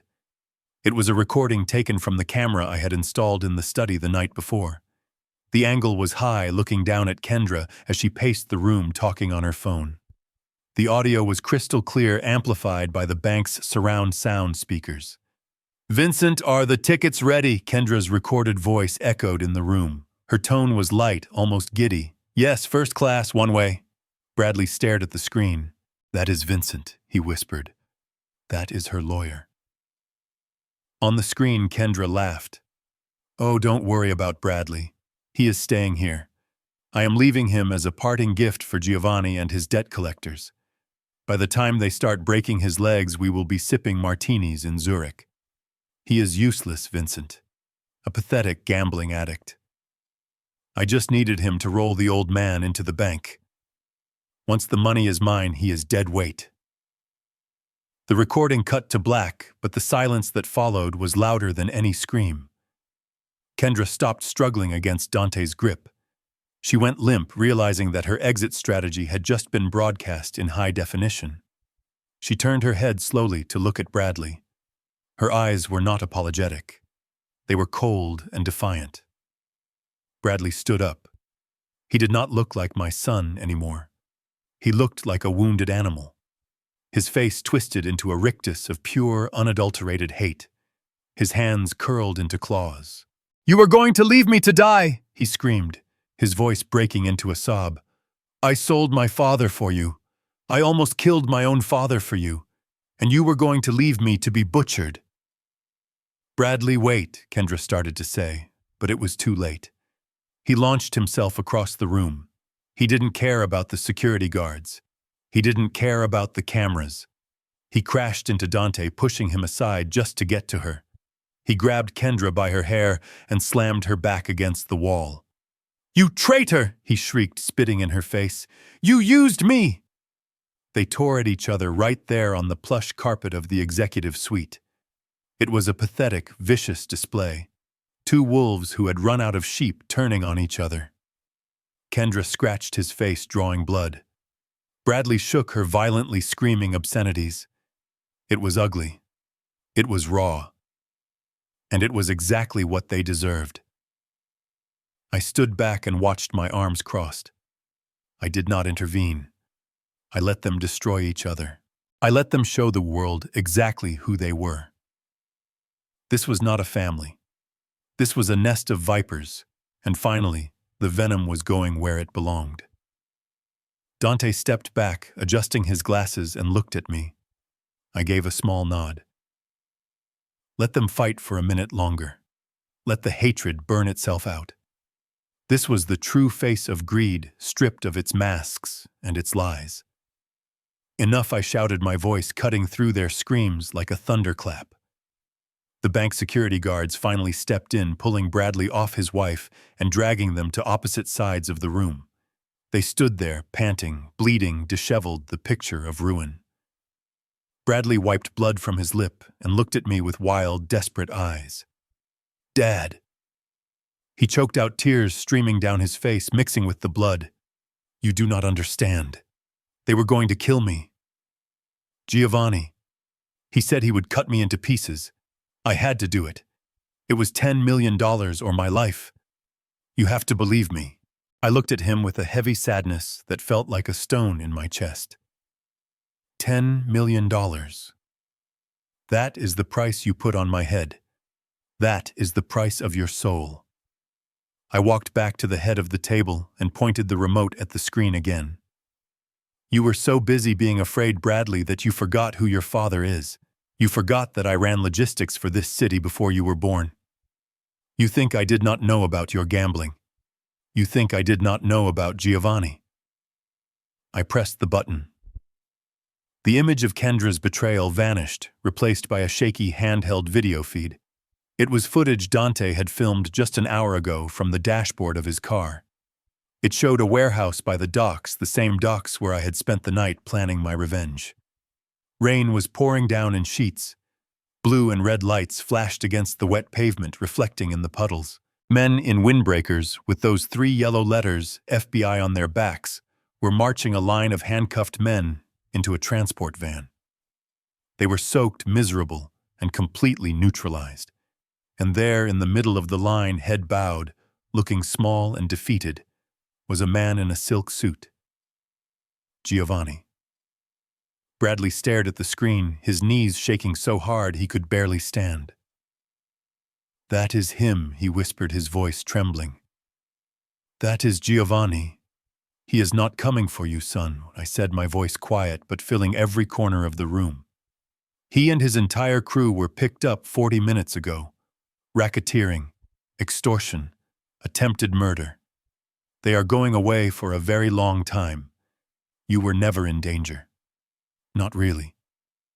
Bradley looked at me, his eyes wide with horror. But the deadline. He said noon today. Deadlines are for people who play by the rules, I said. If you had just come to me, if you had just been a man and confessed your mistake, I would have protected you. I would have handled it. I have friends in federal agencies who have been trying to pin Giovanni for years. All they needed was a witness. I could have saved you, Bradley. But you did not trust me. You chose the easy way out. You chose to kill the only person who would have actually stood between you and the fire. Bradley collapsed onto the carpet. The realization hit him harder than any punch. The monster under his bed was gone, but he had already burned down the house to escape it. He had committed the ultimate sin for absolutely nothing. He covered his face with his hands and began to weep ugly, broken sobs that echoed in the silent room. He wasn't crying because he was sorry. He was crying because he realized he was a fool who had thrown away a kingdom for a threat that no longer existed. Kendra pulled herself up from the floor, clutching her bruised wrist. Her hair was a mess, and her blouse was torn, but the avarice in her eyes was burning brighter than ever. She looked at the screen showing the arrested mobsters. Then she looked at me with a sneer that twisted her beautiful face into something hideous. I do not care about Giovanni, she spat, her voice shrill and vibrating with rage. I do not care about your little family drama. I want my money. The transfer was authorized. The biometric scan went through. Mr. Vance, complete the transaction. That $58 million is legally mine. She lunged toward the banker, slamming her good hand on the desk. Do it, she screamed. I started to laugh. It began as a low chuckle in my chest and grew into a roaring belly laugh that echoed off the glass walls. It was the laugh of a man who has watched a clown walk off a cliff. Kendra froze, staring at me like I had finally lost my mind. What is so funny? She hissed. Oh, Kendra, I said, wiping a tear of mirth from my eye. You really did not do your due diligence, did you? You spent so much time planning how to kill me that you forgot to check what you were actually stealing. I walked over to the window, looking out at the city I used to own.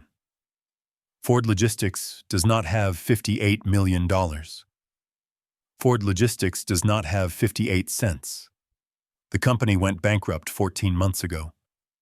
I lost the contracts. I sold the fleet. The only thing left is the name and a mountain of debt. The room went dead silent. Bradley looked up from the floor, his face pale. What he whispered. But I saw the balance. I hacked your account. It said 58 million. I turned back to them, smiling. That is because the account does not belong to Ford Logistics. It belongs to the Federal Bureau of Investigation. I let that sink in. I watched the color drain from Kendra's face until she looked like a wax statue. You see, son, I continued, my voice hard and unforgiving. When you started washing money for Giovanni through my shipping lanes, you did not just attract the attention of the mob. You attracted the feds. They came to me 6 months ago. They offered me a deal.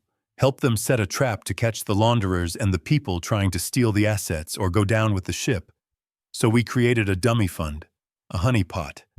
That $58 million was just digital bait on a hook. And you two, you swallowed it whole. Kendra staggered back, hitting the wall. No, she whispered, shaking her head. No, that is impossible. You tried to murder a man for a ghost, I said, stepping closer to her. You drugged me. You kidnapped me. You tortured me. And you did it all for a bank account that doesn't exist. There is no fortune, Kendra. There is no Zurich. There is only a federal indictment for money laundering and attempted murder. You are not rich. You are not smart. You are just another rat caught in a government trap. I looked at the clock on the wall, and right on cue the elevator doors dinged open. But it wasn't clients stepping out. It was a tactical team in body armor, their weapons drawn, their badges glinting under the harsh office lights. The game was truly over.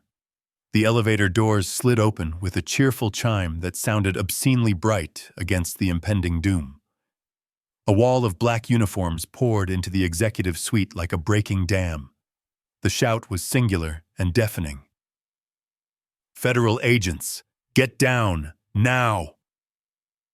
Kendra screamed a high-pitched sound of pure terror as she was thrown against the mahogany paneling by a tactical officer. Bradley didn't even fight. He dropped to his knees instantly, his hands raised in surrender, shaking so hard, he looked like he was having a seizure. The room became a blur of motion. Weapons drawn, commands shouted. The sterile silence of the bank was shattered by the heavy boots of justice. Mr. Vance, the branch manager who had been so polite and so accommodating, reached into his suit jacket. But he didn't pull out a pen. He pulled out a gold badge on a chain and hung it around his neck. He walked over to where Bradley was kneeling and looked down with cold, professional detachment. Bradley Ford and Kendra Ford. He announced, his voice stripping away the customer service veneer to reveal the federal agent underneath. "You are under arrest for wire fraud, money laundering, and conspiracy to commit murder. You have the right to remain silent. I suggest you start using it immediately." Bradley stared at the badge swinging in front of his face. His world fractured. He looked at Vance, then at me, his eyes wide with disbelief. "It was all a setup," he whimpered. "All of it." He crawled toward me on his hands and knees, dragging himself across the expensive carpet like a broken child. The handcuffs dangled from the agent's belt behind him, but Bradley ignored them. He grabbed the hem of my trousers, burying his face in the fabric. "Dad, please," he sobbed, his voice muffled and wet with snot and tears. "I am sorry. I was scared. You have to help me. Tell them. Tell them I was forced. Tell them I am your son. Please, Dad, do not let them take me. I will do anything. I will go to rehab. Just help me." I looked down at the top of his head. I remembered teaching him to ride a bike. I remembered his first baseball game. But I also remembered the taste of digoxin in my orange juice. I remembered the look in his eyes when he watched me fall to the floor in the restaurant. I did not move. I stood like a statue carved from ice. Kendra was not begging. As the agents wrenched her arms behind her back to snap the steel cuffs on her wrists, she started shrieking, twisting her body to look at Vance. It was him she yelled, pointing her chin at Bradley. It was all his idea. He is the gambler. He owes the money to the mob. He forced me to do it. I was a hostage. Check the records. I am a victim here. He said he would kill me if I didn't help him. Bradley stopped crying and looked up at his wife. The betrayal in his eyes was absolute. "You wrote the plan," he whispered, his voice trembling. "You bought the poison. You called the doctor." "Shut up, you loser!" Kendra spat back, struggling against the agent's grip. "You couldn't even kill an old man, right? I should have done it myself." I watched them tear each other apart. The love was gone. The loyalty was gone. All that was left was the ugly, naked survival instinct of two rats trapped in a sinking ship. I felt a hand on my shoulder. It was Dante. "It is over, Garrison," he said quietly. "Let them go." I looked at my son one last time as the agents hauled him to his feet. He looked small, pathetic, and for the first time in 40 years, completely alone. The grip on my trouser leg was tight and desperate, the clutch of a drowning man, pulling down the only thing that could save him. Bradley was sobbing into the fabric of my suit, the expensive Italian wool soaking up his tears and snot. It was a pathetic display. A grown man of 40 reduced to a whimpering child because the consequences of his actions had finally caught up to him. "Dad. Please," he wailed, his voice muffled and broken. "I am your flesh and blood. You cannot let them take me to federal prison. I will die in there. I am your son." I looked down at him. For a fleeting second, I saw the ghost of the boy he used to be. The toddler who cried when he scraped his knee. The teenager who looked at me with hero worship when I came home from work. But that image was instantly superimposed with the man who had sat across from me at dinner and watched me drink poison. That man was not my son. That man was a stranger who had rented my son's skin. The FBI agents paused, waiting for my signal. They respected the gravity of the moment. They gave me the space to say goodbye. I did not bend down. I did not offer a comforting hand. I stood as rigid as a marble column. "Stand up, Bradley," I said, my voice low and devoid of any warmth. He looked up, his face red and swollen, hope flickering in his eyes. He thought I was going to save him. He thought that because I was his father, I was obligated to fix his mistakes, no matter how monstrous they were. He began to scramble to his feet, reaching out for my hand to steady himself. I did not take it. I let him stumble. "You say you are my son," I continued, my voice cutting through the air like a razor wire. "You say we are family. But family is not about DNA, Bradley. It is about code. It is about honor."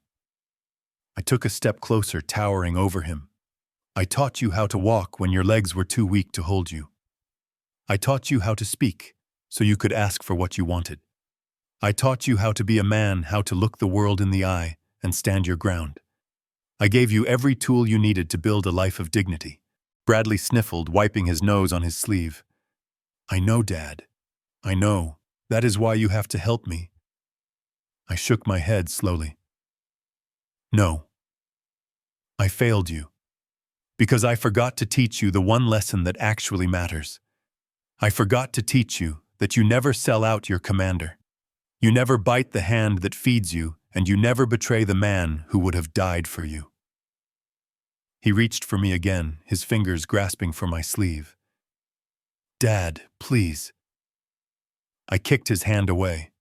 It was a sharp, violent motion, a physical rejection that hurt more than any blow. "Do not touch me," I growled. "You made your trade. You sold your father for $10 million. Now go and spend it in your cell." I turned my back on him.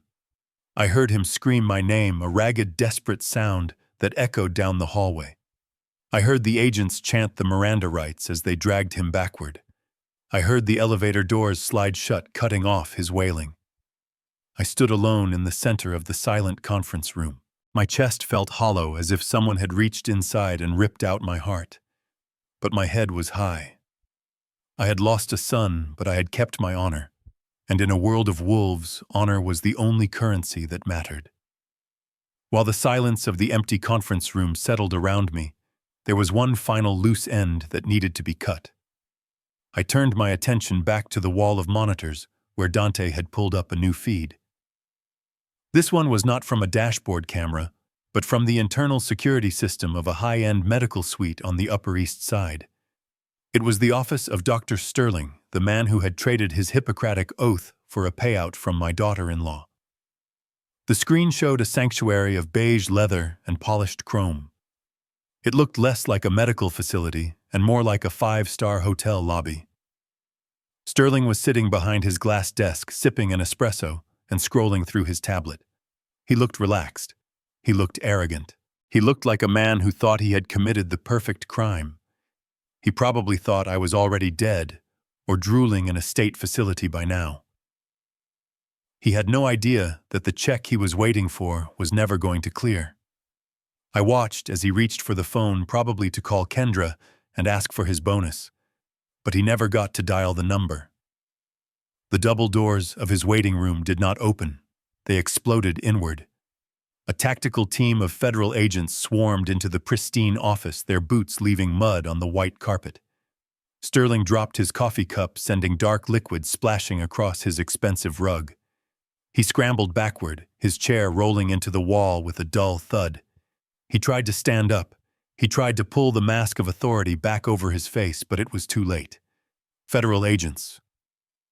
One of the officers shouted, his voice tinny through the speakers. "Dr. Sterling, step away from the desk and keep your hands where we can see them." I watched the color drain from Sterling's face. He started stammering, waving his hands in a frantic attempt to dismiss them. "You cannot be in here," he shouted. "This is a private practice. I have patient confidentiality. I know judges. I know senators." The lead agent didn't care about his Rolodex. He shoved Sterling against the wall, cuffing his hands behind his back with practiced efficiency.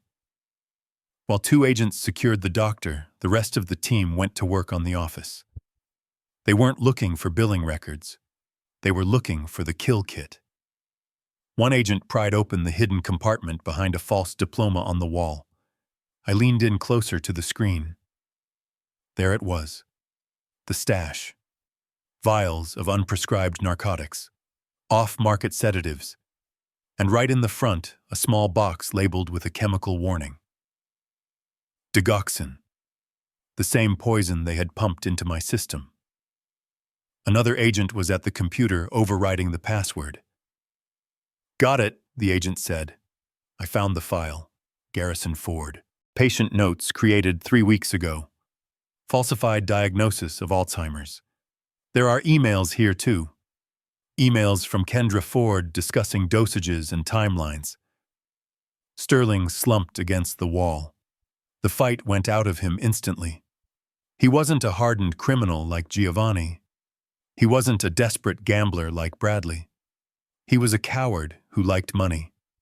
And now, faced with the hard reality of federal prison, he looked small and pathetic. I watched them march him out of his office past the shocked faces of his receptionists and wealthy patients. He had spent a lifetime building a reputation shown as a healer of the elite. In 5 minutes, it was all gone. He would not be remembered as a doctor. He would be remembered as the man who sold his ethics to help murder an old man. Dante walked up beside me, watching the feed go dark. "That is the last of them, Garrison. The doctor is in custody. The evidence is secured." I nodded slowly, feeling a heavy weight lift from my shoulders. "Justice is a bitter medicine," I said, turning away from the screen. "But Dr. Sterling is finally going to get a taste of his own prescription. The purge is complete, Dante. The cancer has been cut out. Now we can finally start to heal." The visiting room of the Federal Detention Center smelled of industrial bleach and despair. I sat on a bolted-down metal stool staring at my own reflection in the thick, scratched plexiglass that divided the free world from the caged one. It had been 7 days since the raid at the bank. 7 days since my son was dragged away in handcuffs, screaming for mercy. When the heavy steel door on the other side buzzed open, Bradley walked in. The orange jumpsuit hung loosely on his frame, making him look smaller than I remembered. His hair was shaved off, and his face was gaunt. He did not look at me with the fear he had shown in the boardroom. Today, his eyes were filled with a cold, simmering resentment. He sat down and picked up the black phone receiver. I did the same. "Are you happy now?" he asked, his voice tinny and distorted through the speaker. "You got your justice. You destroyed my life. I hope it was worth it." I looked at him calmly. "I did not destroy your life, Bradley. I just stopped you from ending mine. There is a difference." He scoffed a bitter, ugly sound. "You set me up, that fake account, the bankruptcy. You played me like a fiddle.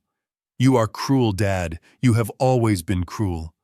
You treated me like a recruit in your little army, never like a son. You pushed me until I broke. This is on you.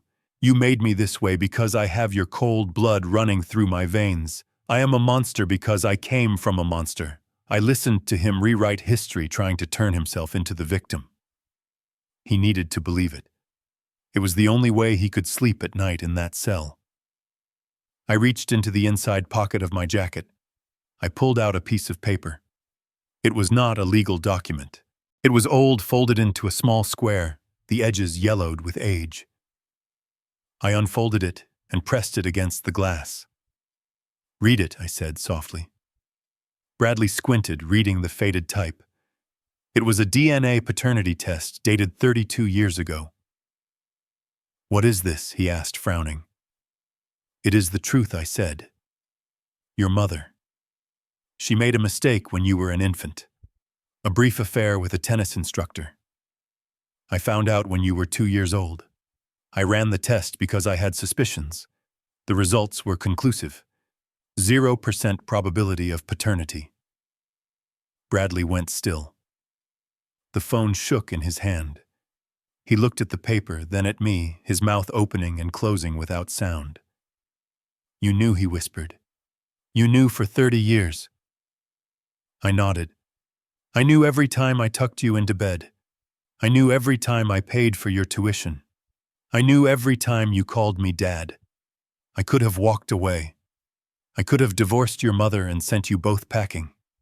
But I didn't. I burned the other copy of this test. I made a choice, Bradley. I chose to be your father. I chose to love you. I chose to give you my name and my legacy. I leaned closer to the glass, my eyes locking onto his. So do not sit there and blame your blood. Do not blame your genetics. You are not a traitor because you are a Ford. You are not a traitor because you are a Miller. You are a traitor because you are a weak man who chose money over loyalty. I gave you everything a father could give a son, including the truth that you never belonged to me. And yet, I kept you. Bradley stared at me, and for the first time the hate in his eyes was replaced by a crushing hollowness. The narrative he had built that he was just a bad seed from a bad tree had been shattered. He wasn't destined to be this way. He chose it. I stood up and hung the phone back on the cradle. The line went dead, severing the last connection between us. Goodbye, Bradley, I said through the glass, even though he couldn't hear me. I turned and walked toward the exit. I didn't look back. The heavy metal door slammed shut behind me with a final resounding thud. I walked out into the sunlight, a free man. I had lost a son I never really had, but I had found my peace. The ledger was balanced. The file was closed. The yellowed piece of paper in my hand felt fragile like the dry skin of a dead thing. It was the only physical proof of the secret I had carried for 30 years, the only document that explained why my son was a stranger to me, even before he became a criminal. Bradley stared at it through the thick glass, his eyes darting back and forth between the torn edges and my face. He looked like a man who had just watched the ground beneath his feet dissolve into nothingness. He realized then that he had not just lost a father, he had lost his entire identity. He was not the heir to an empire, he was just a ghost in a story that didn't belong to him. I slowly brought my hands together and tore the document in half. The sound was sharp and loud in the quiet room, like a dry twig snapping in a winter forest. Bradley flinched as if I had struck him. I put the two halves together and tore them again and again. I shredded the past into confetti, letting the pieces fall from my fingers to the cold linoleum floor. They scattered like dirty snow, a lifetime of lies and misplaced loyalty finally discarded. That is it, I said, my voice devoid of anger, devoid of sadness, just empty. The contract is terminated. You are on your own, Bradley. I turned my back on him. It was the hardest thing I had ever done, and yet it was the easiest. It felt unnatural to walk away from a child you raised, but I reminded myself that the child was gone. The man sitting in that orange jumpsuit was a predator who had tried to eat me alive. Hey, Bradley shouted, his voice cracking through the speaker. Hey, wait. You cannot just leave. Come back here. Dad. Dad, look at me. I did not stop. I did not slow down.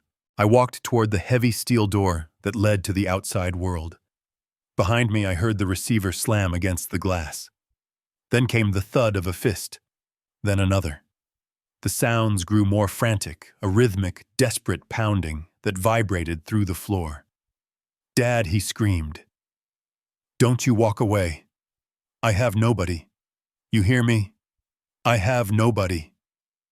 His voice rose to a shriek, a raw, animalistic sound of pure terror. It was the sound of a man realizing he is truly alone in the universe. It echoed off the concrete walls, bouncing around the sterile room like a trapped bird. But I kept walking. I signaled the guard in the booth. The buzzer sounded a harsh electric tone that drowned out the screaming for a brief second. The heavy door slid open with a metallic groan. I stepped through the threshold, moving from the artificial fluorescent gloom of the prison into the bright, blinding light of the corridor. The door slammed shut behind me, cutting off the sound of Bradley's voice as if a switch had been flipped. The silence that followed was instant and absolute. I walked down the long hallway, my footsteps clicking steadily on the polished floor. I adjusted my jacket.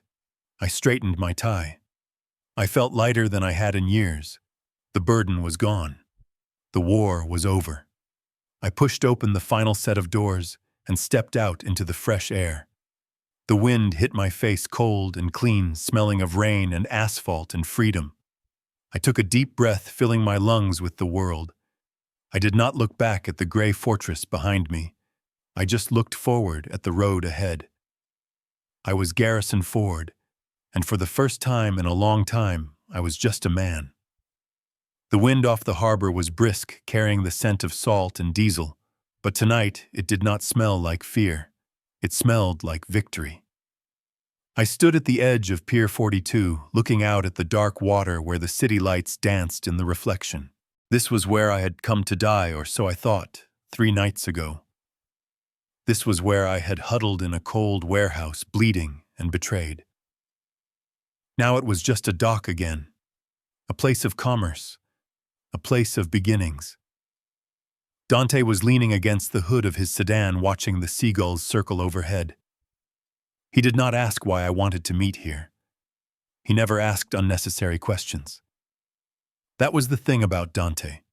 He operated on a frequency of absolute trust.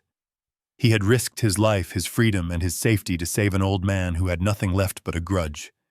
He had done it without asking for a paycheck. He had done it because he possessed the one thing my own family lacked: honor. I walked over to him, my shoes clicking a steady rhythm on the wooden planks. He straightened up, respectful as always, ready for the next order. But there were no more orders to give. The war was over. I reached into my coat pocket and pulled out a heavy velvet box. I tossed it to him. He caught it with one hand, his reflex sharp as ever. He looked at the box, then at me, his brow furrowing in confusion. "Open it," I said, leaning back against the railing. He flipped the lid, revealing a set of silver keys and a keycard with a gold chip embedded in the plastic. He looked up at me, bewildered. "Penthouse A at the Millennium Tower," I said. "It is fully furnished. The view is better than mine used to be, and the deed is already recorded in your name. No mortgage, no taxes. It is yours." Dante shook his head, trying to hand the box back. "Mr. Ford, I cannot accept this. I did not do this for a bonus. I did it because it was the right thing to do. You do not owe me anything." I pushed his hand back gently. "You are right, Dante. I do not owe you anything. I owe you everything. But that is just the housing allowance." I handed him a thick leather folder I had been holding under my arm. Inside were the incorporation papers for a new company. Not a logistics firm, not a shipping empire. "Read the header," I instructed. He looked down at the document. "Ford and Ross Security Consulting." He paused, staring at the name Ross. That was his last name. He looked at the equity split. 50-50. "I am too old to build another empire alone," I said, looking out at the skyline.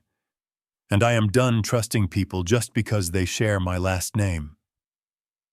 I learned the hard way that blood is just biology. Loyalty is a choice.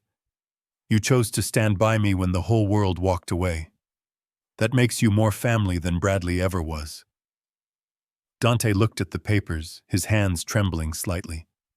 He wasn't a man who showed emotion easily, but I saw the shine in his eyes. He realized that he wasn't just an employee anymore. He was a partner. He was a son in every way that mattered. "We have a lot of work to do," I said, clapping him on the shoulder. We are going to clean up this city. We are going to protect people who cannot protect themselves. Are you ready, partner? Dante closed the folder and looked me in the eye. He smiled a genuine warm smile that reached his eyes. I am ready, Garrison, he said. We stood there for a moment, two men from different worlds bound together by fire and survival. The past was floating away with the tide. The future was waiting. And this time I knew exactly who to trust. The heavy oak doors of the Obsidian swung open with a familiar hush. The restaurant was exactly as I remembered it. The same velvet curtains draped over the windows. The same soft jazz piano drifting through the air like smoke. The same scent of truffle oil and expensive perfume. To anyone else, it was just a Tuesday night in Manhattan. To me, it was a return to the scene of the crime. But tonight, I was not walking in as a victim. I was walking in as a survivor. I moved through the dining room, my stride confident and steady. There was no cane. There was no stumbling. The maitre d' recognized me immediately. His eyes widened slightly, perhaps remembering the ambulance and the commotion from 3 weeks ago, but he recovered quickly, bowing low, with a professional smile. "Welcome back, Mr. Ford," he said, pulling out the chair at the head of the corner table. "We are honored to have you with us again." I sat down. To my left sat Harper, looking relaxed for the first time in 20 years, his tie loosened, and a genuine smile on his face. To my right sat Dante, wearing a suit that cost more than his old car, looking every bit the partner I had made him. The table was set for 3. There was no fourth chair. There was no space for betrayal tonight. The waiter approached, holding a leather-bound wine list. He looked young and eager. "Can I start the table with some refreshments, sir? Perhaps some fresh squeezed orange juice?" The table went silent. Harper stopped smiling. Dante shifted in his seat, his eyes narrowing at the waiter. The poor boy had no idea why the air in the room had suddenly dropped 10 degrees. I looked at the waiter, and then I started to chuckle. It was a warm, genuine sound. "No, son," I said, shaking my head. "I think I will pass on the citrus tonight. We are celebrating. Bring us the Cabernet, the vintage reserve, and bring 3 glasses." The tension broke. The waiter scurried away, relieved. Harper let out a breath and laughed. "You have a twisted sense of humor, Garrison. If you cannot laugh at your own murder attempt, what can you laugh at?" I replied. When the wine arrived, the liquid poured into the crystal glasses, dark and rich like liquid rubies.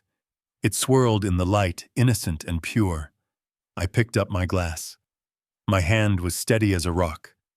I looked at the 2 men sitting with me. Harper, who had used the law to shield me. Dante, who had used his strength to save me. I did not have a speech prepared. I did not need one. "Gentlemen," I said, raising the glass, "they say you cannot choose your family. But I think they are wrong. I think family is exactly what you choose.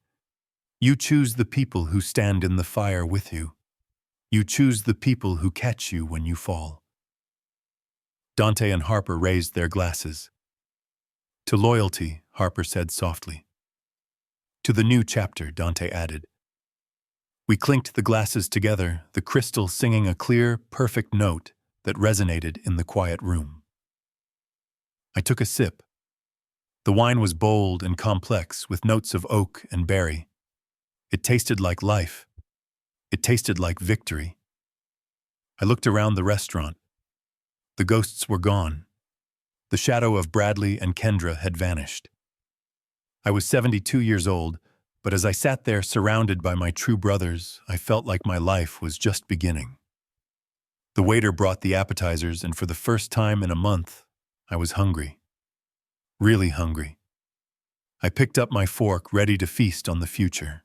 The early morning mist clung to the surface of the lake like a soft white blanket, shielding us from the rest of the world. I sat on the end of the weathered wooden dock, my legs dangling over the edge. Next to me sat a 5-year-old boy named Leo, wearing a life jacket that was slightly too big for him, and holding a fishing rod with the seriousness of a knight holding a sword. "Keep the tip up, Leo," I whispered softly. "You have to feel the line. You have to wait for the tug. It is a conversation between you and the fish. You cannot rush it." Leo nodded, his eyes wide with focus. He was Dante's son. He had his father's dark eyes and his father's quiet determination, but he had a joy in him that I had never seen in the boardrooms of New York. He didn't carry the weight of expectation. He just carried a worm on a hook. 6 months ago, I was sitting in a warehouse, bleeding and plotting revenge against my own flesh and blood. I was a man who thought legacy meant money. I thought it meant having your name on a building. I thought it meant passing down shares of stock to an ungrateful heir. I looked at the boy beside me. He didn't care about my bank account. He didn't know I used to run the city's logistics. To him, I was just Uncle Garrison, the man who knew how to tie knots and tell stories about the jungle. A sudden jerk on the line nearly pulled the rod from Leo's small hands. "I got one," he squealed, his voice echoing across the quiet water, shattering the morning silence. "I got one, Garrison, help me." "Steady," I said, putting my hand over his, guiding his movements. My hand looked ancient next to his, weathered and scarred but strong. "Reel it in slow, don't fight him. Work with him." We worked together, the old soldier and the young boy battling a 4-pound bass. When we finally pulled the fish onto the dock, splashing and shimmering in the sunlight, Leo looked at me with a smile that could power a city. He threw his arms around my neck, burying his face in my flannel shirt. "We did it," he shouted. "We caught the monster." I froze for a second. The hug was spontaneous. It was uncalculated. It wasn't a transaction. It wasn't a prelude to asking for a loan. It was just love. Pure and simple. I wrapped my arms around the small frame and held him tight, feeling a warmth spread through my chest that I hadn't felt in 30 years. I looked up toward the cabin on the shore. Dante was standing on the porch, holding 2 mugs of coffee, watching us. He raised his mug in a silent salute. He had given me a share in his company, but he had given me something much more valuable. He had shared his life. He had let me into the circle. I realized then that I had spent 70 years climbing the wrong mountain. I had chased power and bred vipers. I had tried to buy loyalty and ended up with treason. But here, on this quiet dock, with a fish flopping at my feet and a child laughing in my ear, I had finally found it. The thing I had been looking for my entire life. I released the fish back into the water, watching it swim away into the deep green.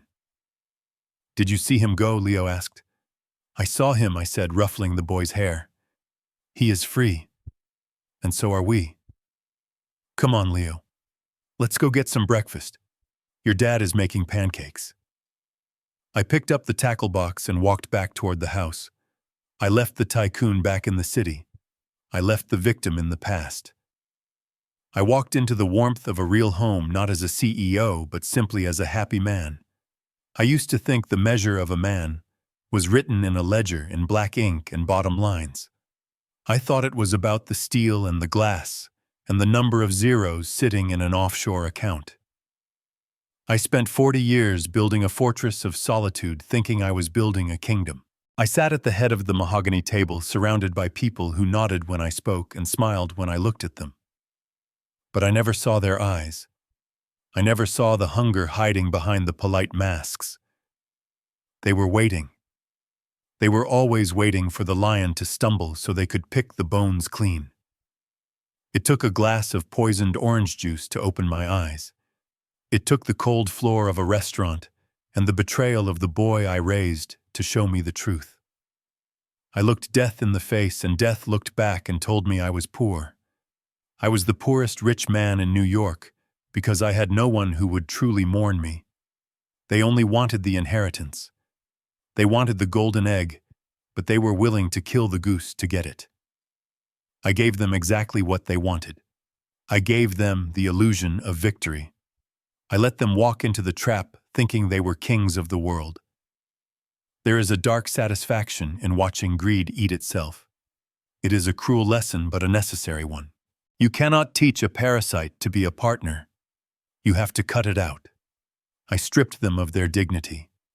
I stripped them of their freedom. And in doing so, I stripped myself of the heavy burden of a false family. I walked through the fire of their treachery, and I burned away everything that was fake. Now I sit here and look at the water. I look at Dante teaching his son to tie a knot on the dock. I look at the simple, quiet life that costs a fraction of my old existence but is worth infinitely more. I found loyalty in a security guard when I couldn't find it in my own son. I found family in a handshake when I couldn't find it in 30 years of paternity. I found peace in the truth, no matter how painful it was to accept. I realized that blood is not a binding contract. Love is action. Love is showing up when the bullets start flying. Love is not pouring poison, it is pouring wine for a friend who saved your life. The city is far away now. The sirens and the shouting and the ticker tape parade of vanity are just echoes in the distance. I am no longer the titan of industry. I am no longer the target. I am just a man fishing on a dock, breathing air that tastes like freedom. Sometimes you have to burn down the house to see the stars. Sometimes you have to lose everything you think is important to realize what is truly valuable has been standing right beside you all along, waiting for you to notice. They thought they could break me. They thought they could erase me. But they forgot that old soldiers do not fade away, we just change our tactics. I am Garrison Ford, and this is how I taught the vultures a lesson. The most profound lesson from Garrison Ford's journey is that family is defined by action, not DNA. We often assume that those who share our blood will protect us, but greed can turn even the closest kin into strangers. True wealth is not the balance in your bank account, but the loyalty of the people who stand by you when you have nothing left to offer them. Trust must be earned through deeds not demanded by birthright. In a world full of vultures looking for a meal value, the few who offer you a hand without asking for a price. If this story of betrayal and justice resonated with you, please hit that like button and subscribe for more gripping tales, and tell us in the comments, would you have forgiven Bradley, or did he get exactly what he deserved?